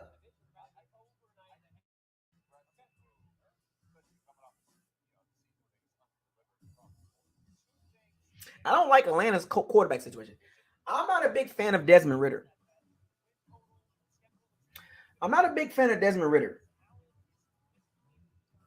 No, I'm not feeling him. I don't know what Atlanta. I think Atlanta, y'all ain't slick. I know what y'all doing. You want one of them quarterbacks next year. You want a Drake May or Caleb Williams or Michael Penix Jr. or Travis, Jordan Travis or Quentin Ewers. You want one of them. I know you do. Atlanta. You ain't slick. You get all your offensive pieces ready. Your running back, your receiver, your tight end, and then you're going to get a quarterback next year. You ain't slick. I know what you're doing, Atlanta. But yeah, I got the Bucs 2-4 after week 7. It'll get better, folks. Yeah, Desmond Ridder, he ain't it, bro. I don't know what they think about that guy, but he ain't it. I think he's kind of like Marcus Mariota to me. Ain't that much big of a difference to me, in my opinion. I don't see the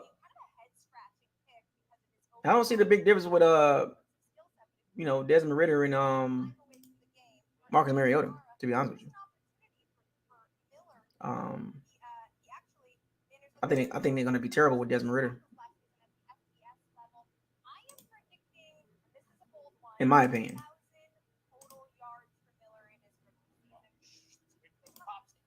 All right, so we have week 8.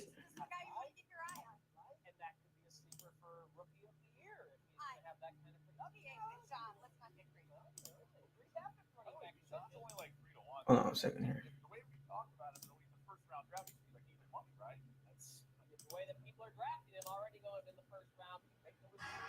Beat at the elbow, 1-on-1 against Brogdon. Got a mismatch here. 7 on the shot clock. So we're at week 8. Hold on a second. I'm trying to watch that. So we're at week 8. Flag on the play. Desmond Ridder's not good, man. Well, I got my eye on the quarterback class 2024.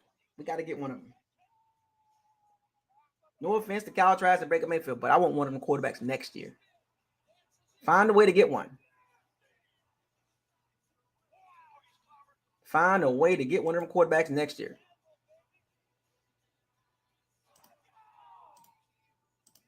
Ain't got no choice. So we ate Buffalo at Buffalo. L.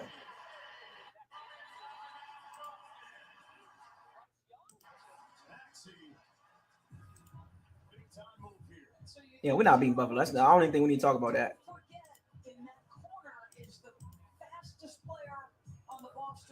I don't think we need to talk about that. That's an L. That's in Buffalo, too. I might go to that game.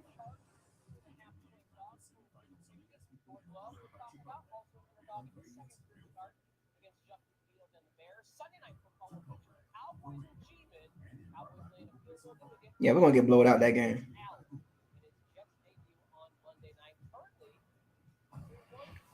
Yeah, we're not even on the same level with the Bills, man, because of the quarterback. In this game will pretty much tell you, oh my goodness, this game will show you the difference because of we're not even the quarterback situation. We're not even close. The quarterback situation. Terrible. Josh Allen, Kyle Trask, or Baker Mayfield.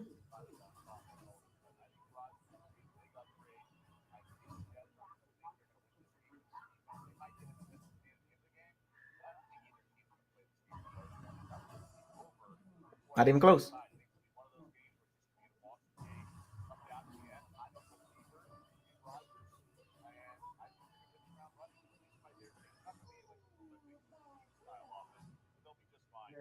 But yeah, so the Bills is an L.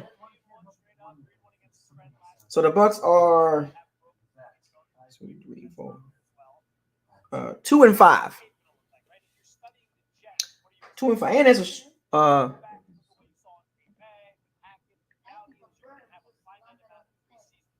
it's a short week. Exactly, and it's a short week.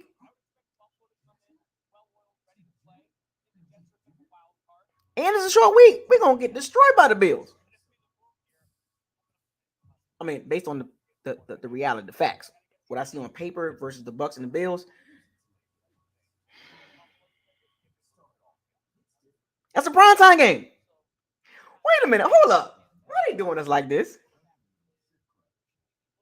Why they got us playing the Eagles and the Bills primetime against the elite teams?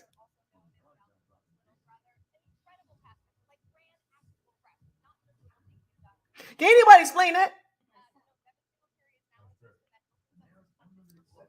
The Eagles and the Bills are only 2 primetime games out the year. Why they got us playing the Eagles and Bills primetime?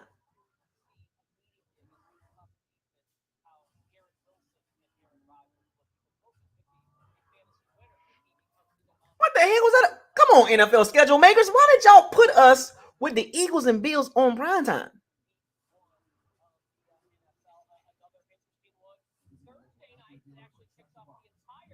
What the hell is that about?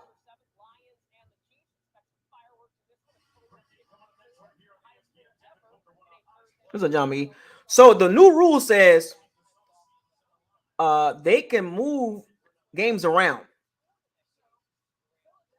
Yes, they can move games around. So if the Bucks at this point are not looking great, I think they're going to snatch us out of that position right there because, I mean, we got 2 primetime games. We're not, the Eagles is pretty much, we'll get that. We'll get that one. But the second one against the Bills, we might not be able to get that one.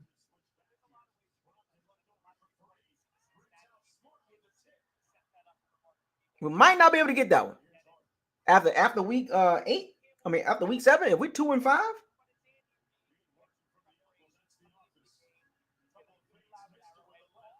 So I don't know, man.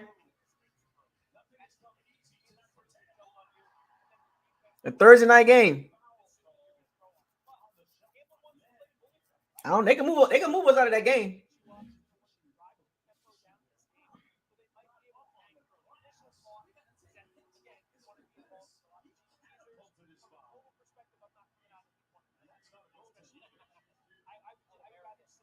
Week 9 at Houston.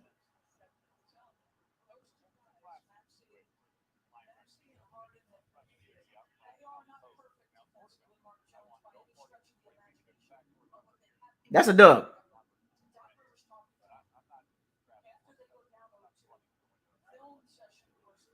We'll be Houston. We'll be Houston. I like what Houston's doing, though. They're building it right.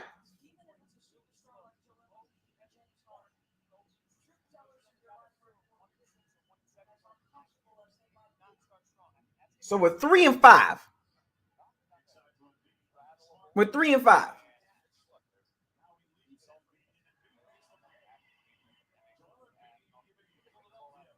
We're 3-5. Not bad, right? Think about this. I'm gonna say this right here.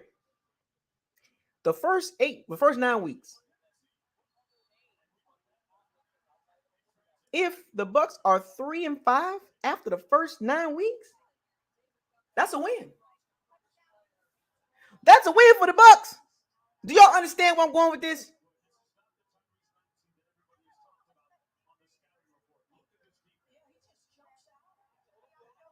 If the Bucs are 3-5 after week 9, that is a win for the Bucs.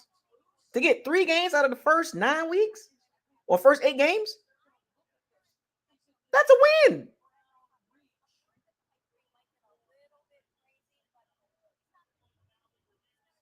That's a win for the Bucs. 3-5 after week 9.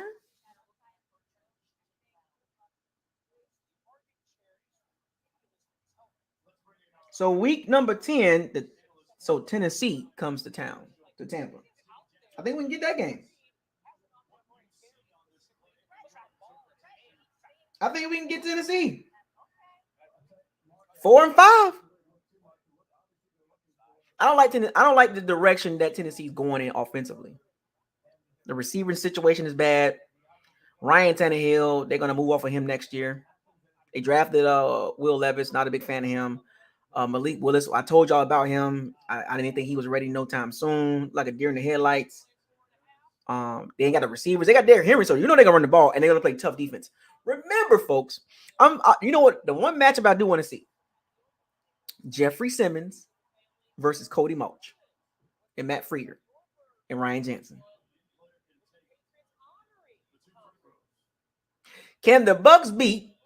Can the Bucs handle Jeffrey Simmons? I want to see that because in last year in joint practice, Jeffrey Simmons was tearing the Bucs up.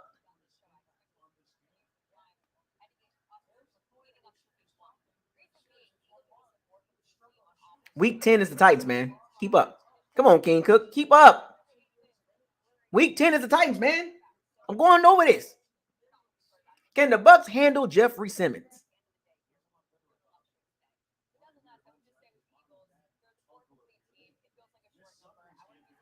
I got the Bucs at 4-5.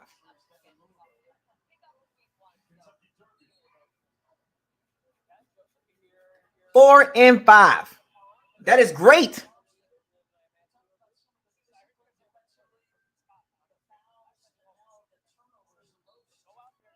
Four and 5. Who's going to handle Jeffrey Simmons? Cody Mulch or Matt Frieder? Harold Landry's back.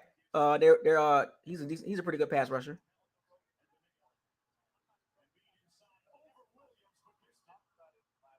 Jeffrey Simmons. Yeah, Landry. Yeah. Harold Landry. He's and Jeffrey Simmons. Titans gonna have a tough defense.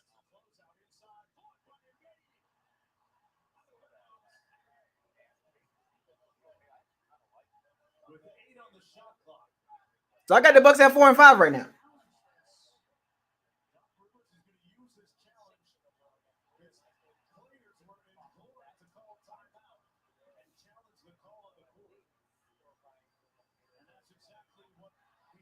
Week 11.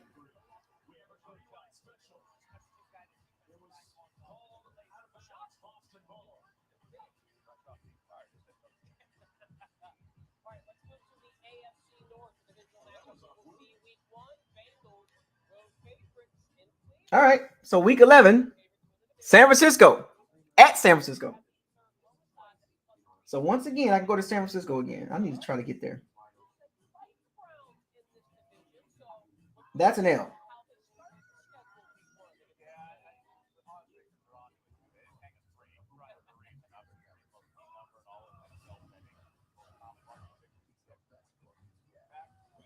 If we couldn't beat the 49ers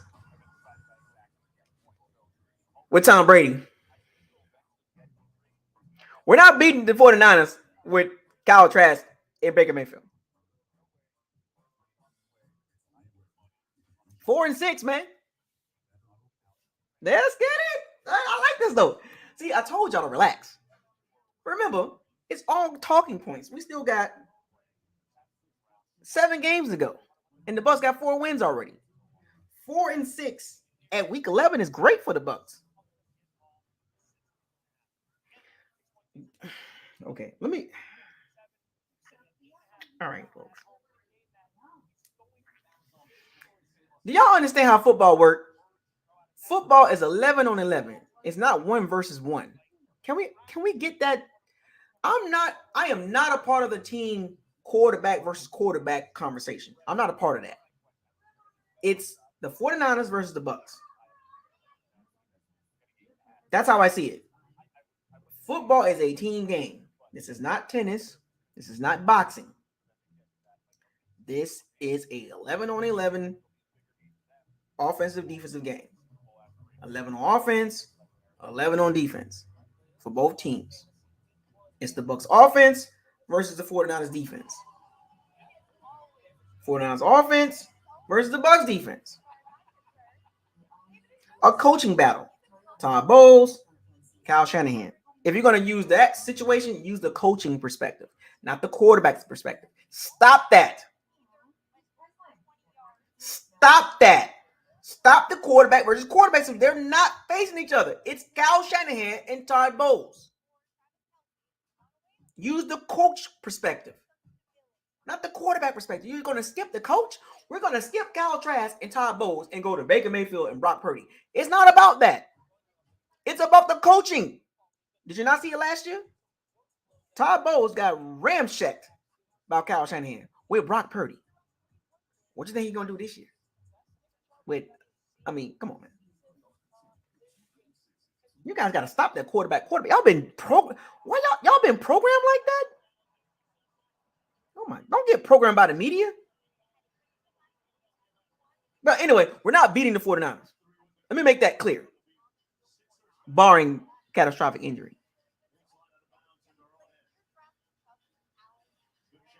The Colts. I think Anthony Richards will be starting at that point, but that's a dub. We're going to beat the Colts.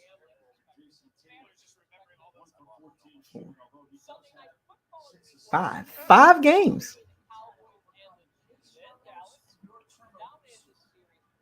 5-6. Yeah. I don't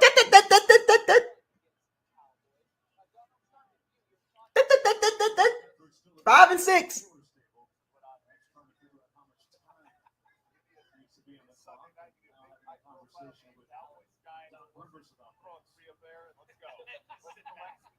Week 13, Carolina. At home.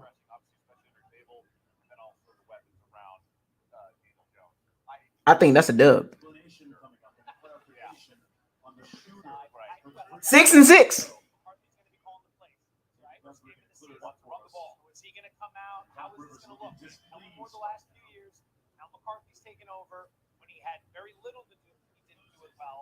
One, two, three, four. Yeah, 6-6.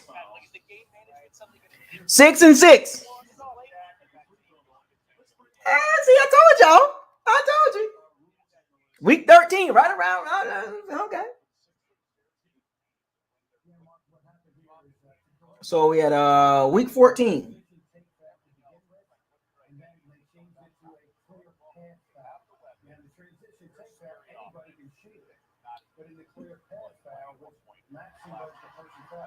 We at Atlanta.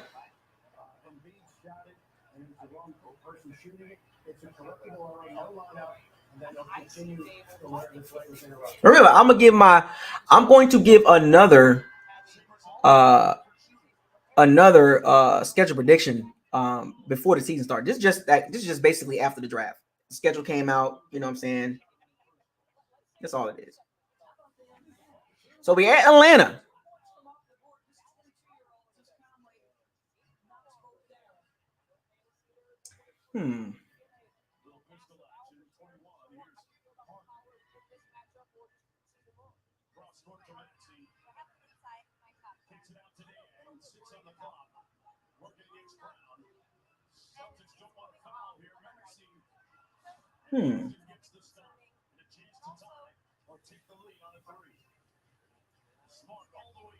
I think we'll beat Atlanta.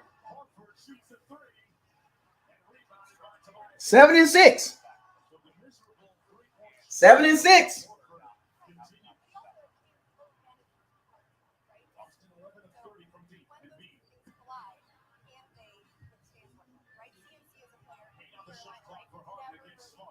Week 15 at Green Bay.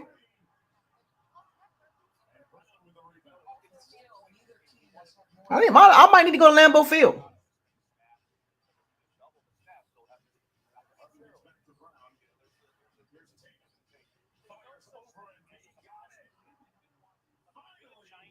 I said, "Ayo, that's in Green Bay. It's gonna be cold. It's gonna be cold, man. The weather gonna play a factor there. You know what I'm saying? So that's 7-8.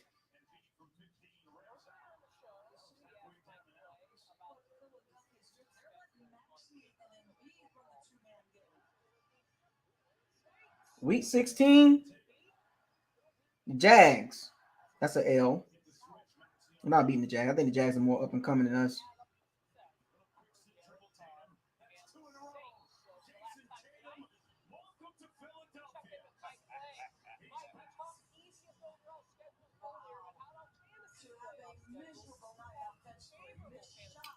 And then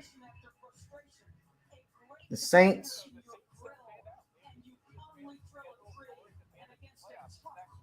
At home.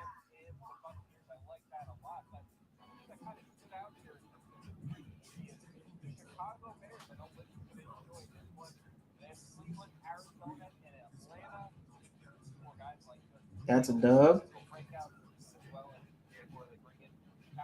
And the way the schedule came out, it looks like it's 9-8.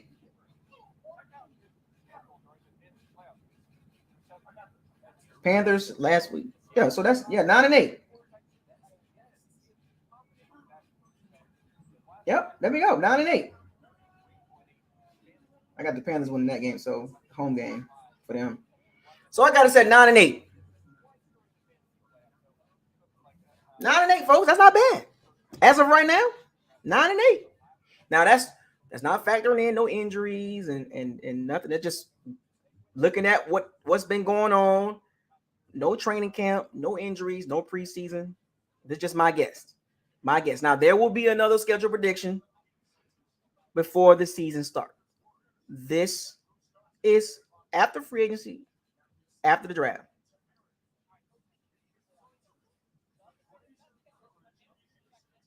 Nine and 8. I told y'all I'd get better. 9-8.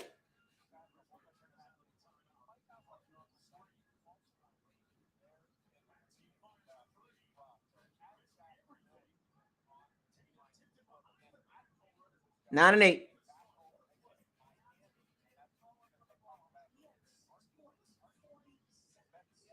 Nine and 8, folks. That's not bad.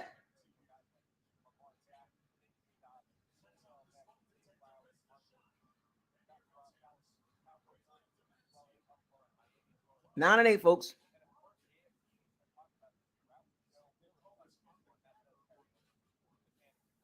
That's pretty good. So we're +1. Now, mind you, this has nothing to do with training camp, preseason, Just my guess. Now, after training camp, after preseason, after I get a chance to see what's going on and everything else, I'll give you my actual prediction. But as of right now, after draft, after free agency, well, I'm gonna reverse that. After free agency, after the draft, 9-8. So right around about where we were last year. I told y'all. Surprise, ain't y'all? Oh my God, Bucco's got us winning 9 games. Well, it's not a schedule laid out. It's not guaranteed, but that's just what I see. Jags, Saints, and Panthers. We'll lose 2 out of 3. In my opinion.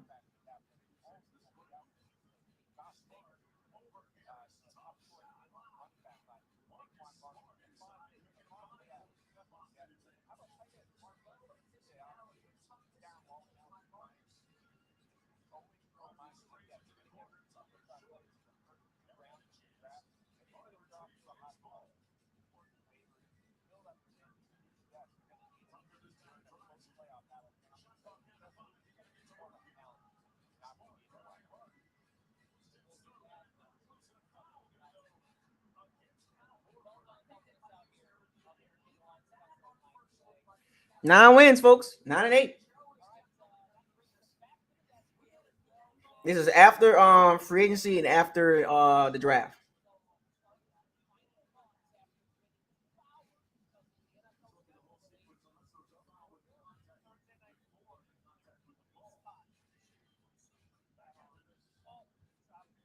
There you go. Now, mind you, that's not counting injuries, no preseason, no training camp, no injuries. Like, not just for the Bucks, but just for all the teams. So we're gonna see.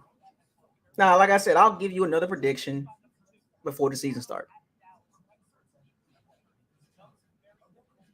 Yeah, Christmas Eve is the Jacksonville Jaguars.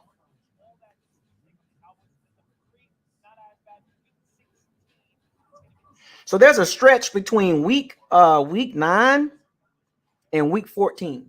That's where the Bucks the Bucks are going to win their games. Is like the most of the games is between week 9 and week 14. Let's go back and look at that stretch.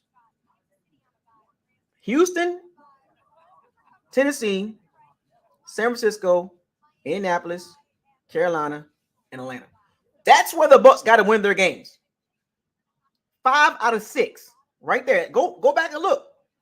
I got the Bucks winning 5 out of 6 games between week 9 and week 14.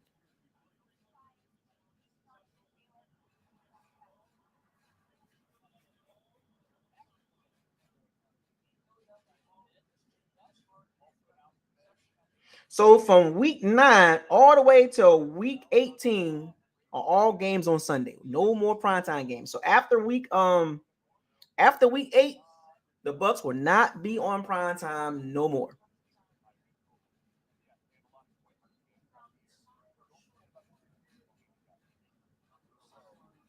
Yep. So from week 9 to week 14, the only game I got us losing is the San Francisco 49ers. 5-1 in that stretch. If the Bucks can do that, that's how they're going to go 9-8.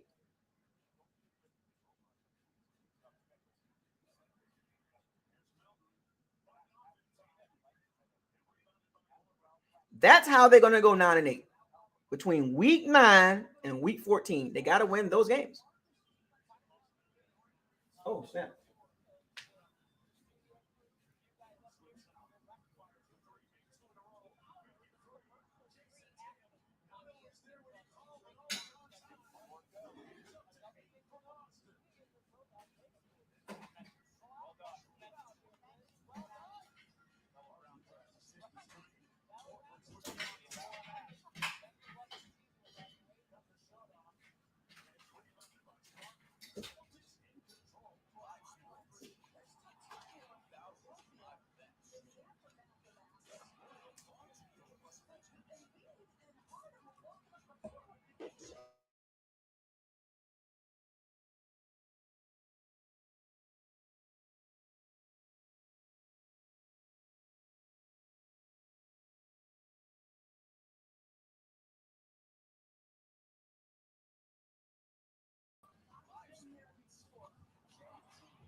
So yeah,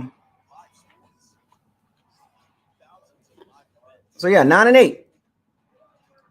We can do it, but everything's got to go exactly the way it's supposed to go. That's the ceiling for the Bucks. That's the ceiling.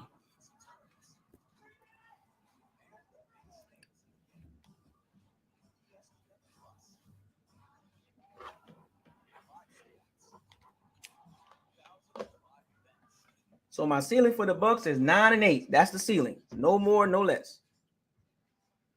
The floor, I would say the floor for the Bucks is very low.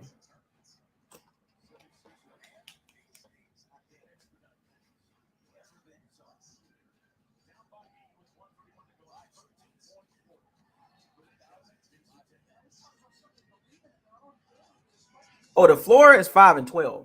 4-13, 5-12.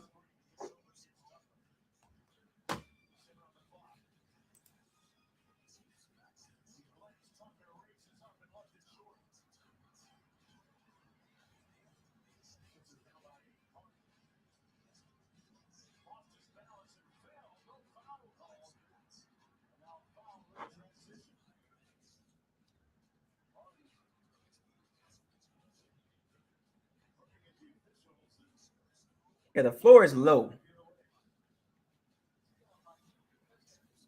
And the Bucks got a very low floor. Yeah, I got the Bucks at a very, very low floor. 4-13, 5-12. That's the floor for the Bucks. But the ceiling is 9-8. I'm saying, but I don't see higher than that though. Mm-mm.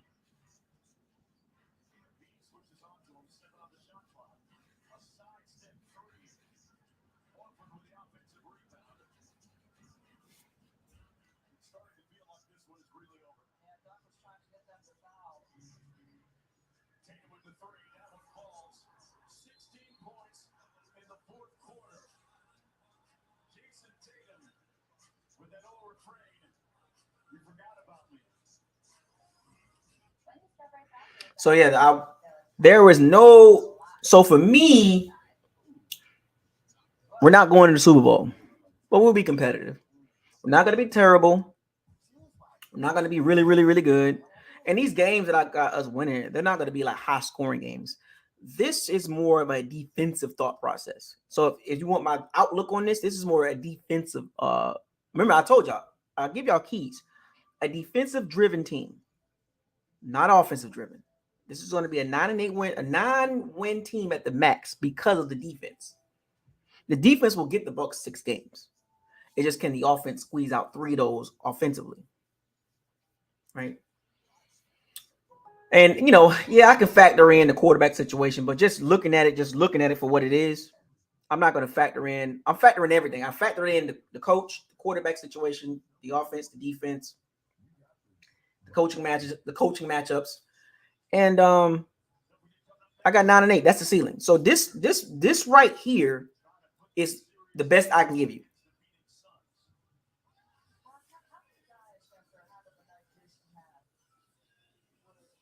This is the best I can give you.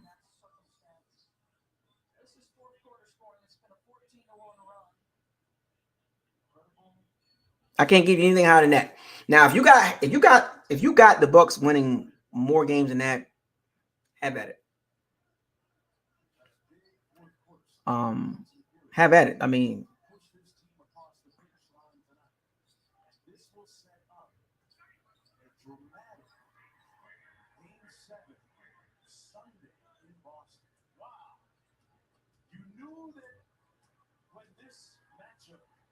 have at it. What up, Chop Beats 215? Flag on the play. So the ceiling for you is 6 wins? Wow. The Boston Celtics just beat the Philadelphia 76ers in Philly.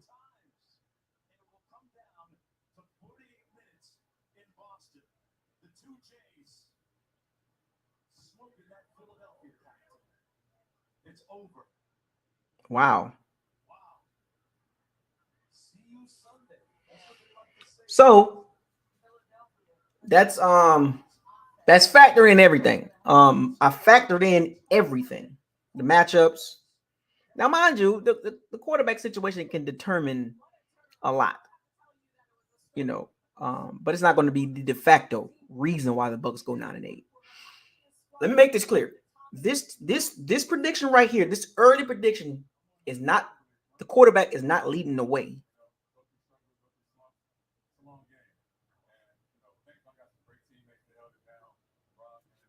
This record represents defensive driven team. Boy, Doc Rivers, man, he just always find these games that he be choking in.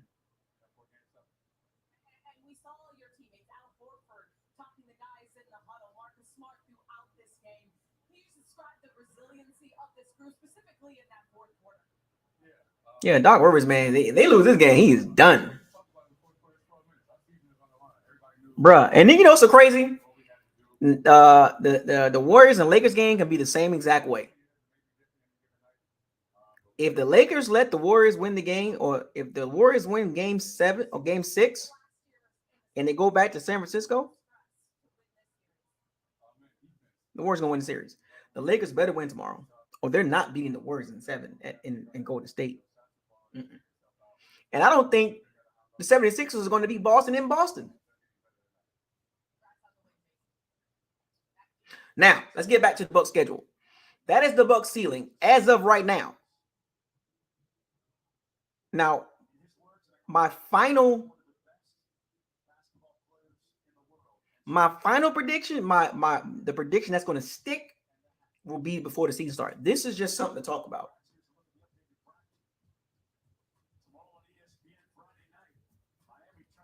But this is a defensive-led team, and I got the defense leading the way. The quarterback will not be the reason why the Bucs go 9-8. I'm gonna make that. I told y'all how I view the quarterback situation. Bottom of the barrel. A defensive-led team that can get 9 games, or be the reason why we win 9 games. The reason why we won 8 games last season, the number one reason was because of the defense. The reason why this schedule plays out the way it plays out is because of the defense, not because of the quarterback situation, the OC situation. No way. If I was to factor in, if I was to say a offensive led team, we're not winning 9 games. If we got to score a lot of points, we're not winning 9 games. But if the defense is leading the team, we'll win 9 games.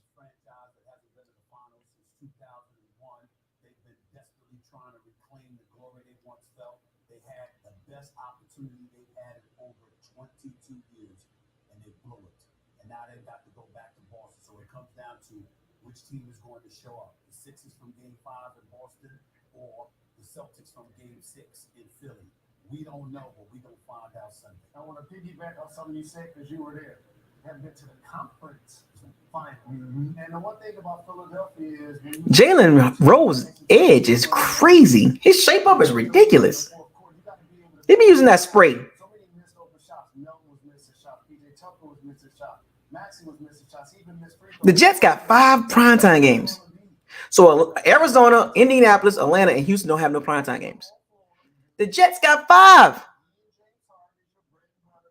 supposed to get you to the house. It was get you to a big. There were a couple of times when Mr. Harden tripped over his own damn self, counted the ball over. We ain't expecting to see that in a game like this. That influenced their pick and rolls to some. And we can't ignore Jason Tatum.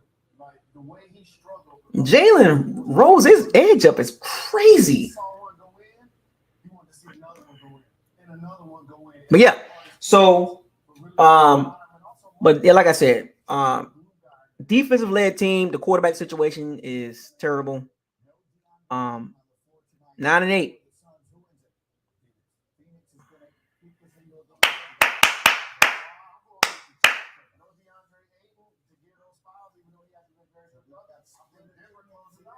We'll see you at halftime. Enjoy our Yeah, Rodgers. Yeah, Aaron Rodgers. Yep.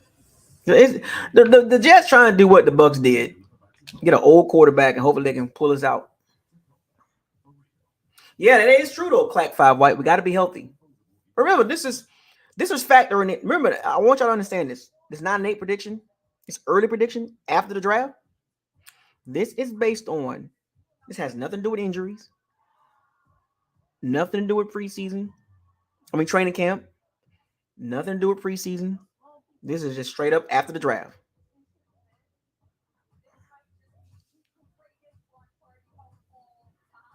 I want y'all to understand that part. This is not factoring in who's going to be the starting quarterback. It doesn't matter. This is just me saying the defense is going to keep teams scoring low.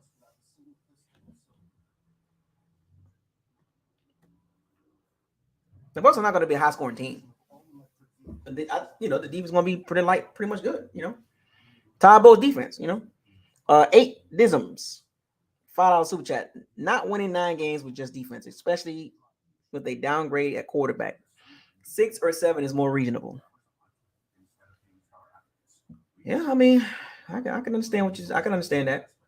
But I respect what you're saying. I was just factoring in. This is not factoring in no training camp, no preseason, and no injuries. This is just after the draft. This is just conversation. Now, my actual my schedule prediction for this. Remember, I got 2 of them. This is one of them.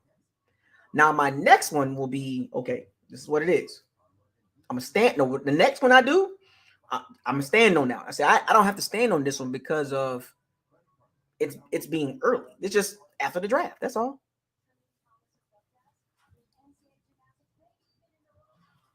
But yeah, I can definitely understand why the Bucks are not going to win one more game this season versus last season because of the quarterback. So it's almost like saying the quarterback will be the major reason why the Bucks don't win 8 games. And I remember now I told y'all this is a quarterback driven league. Right? This is a quarterback driven league. But come on, man. The Bears, Texans, the Colts, and the Panthers. That's 4 games right there. The Bears, the Texans. I'm sorry, the Bears, Texans. Yeah, the Bears, Texans, Colts, and Panthers. That's 4 games, automatic. So, tell me what you think about my early schedule prediction after the draft schedule prediction. Remember, this is after the draft. Schedule release after the draft prediction.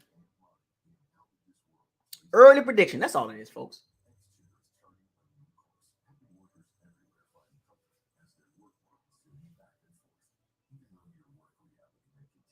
But I will say this though. I'll throw a caveat in there.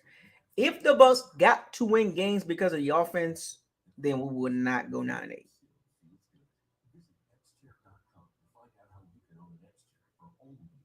If the defense has a drop off, pass defense, we're not going to win 9 games. If the defense has a drop off and the offense got to step up.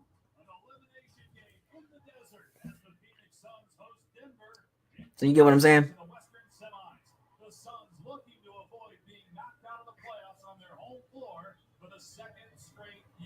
You get what I'm saying? It would not be if the Bucks got to score 24 points a game, we're going to be terrible. But if the defense can give us good field position and turn the ball over, get some sacks and all that. So my expectations for the defense is pretty high. Let's just say that. My expectations for the defense is high. So I'll take the hit on that. If the defense has, I'll take the hit. But I got the defense being much better than the offense. And I'll roll with that. I'll live with that. I will live with the for sure versus the unknown. I'm going to live with the for sure Bucks defense. That's the reason why they go. That's the reason why I predicted 9-8. Because the continuity and the certainty I know of the Bucks defense. That is the number one reason why we go 9-8. Not because of the coach, defense. Well, defense, coach, whatever. You get what I'm saying. I don't have faith in the offense consistently, especially early. But as once week 9 hit, I think the defense will be like, okay, we got it. And the offense will be like, all right, we'll get some of these easy games. But I just that quarterback OC situation. So my next prediction before the season starts, it'll be a little different. Once I get get a little more information and get to see what other teams are doing and injuries, any cuts and stuff like that. So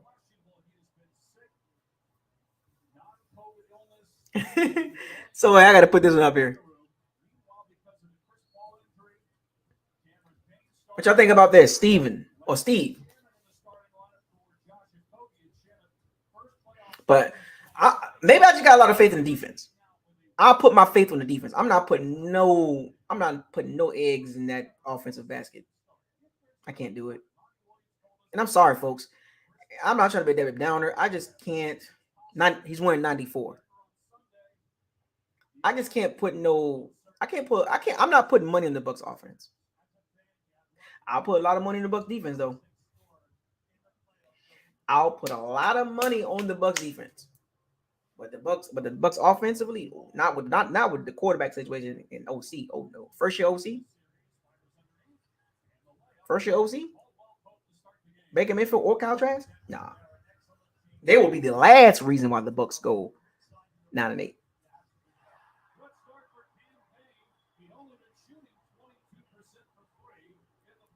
The quarterbacks will be the offense will be the last reason why the Bucks win 9 games.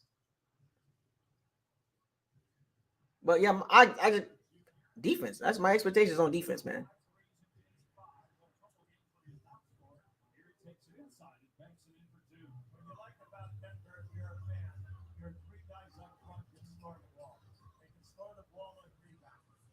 Booker misses his first shot, got back to the ground, thought he was fouled. Murray in transition.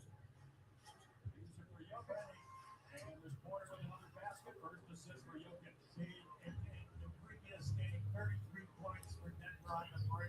And then anytime you get in the half-court game, you have to be careful for the people running without the ball. Here's Shannon, spot up 3. He was big in the Game 4 win, had 19 points off the bench. Started the second half of Game 5. Martin with the Euro step, wild shot. And loose ball into the hands of Kevin Durant. Shannon walks it with 3. Missed it again. Landale working hard on the offensive glass, but controlled by Gordon. I'm surprised. Shannon should have passed the ball. Landale, because he had a layup, instead he couldn't play. Gordon working on Durant. Missed the shot. And rebound Payne. We'll see if this back Diablo 7-7. We'll also see Kevin Durant at the 5 shot today. Nice move. So yeah, defense. But Steve says Bulls can't get a winning record with Brady's. And I get why you would say that, Steve.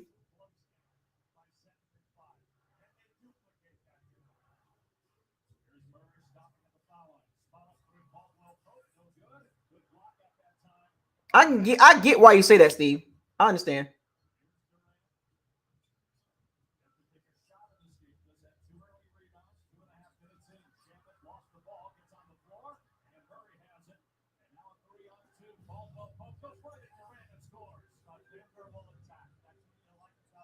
I can understand, Steve. I got it. That does make sense, though. I got your reasoning. A much worse situation at quarterback. I can see that. Yeah, I am multitasking. Watching the game, too. So, yeah. So, tell me what you guys think in the comment section. 9-8.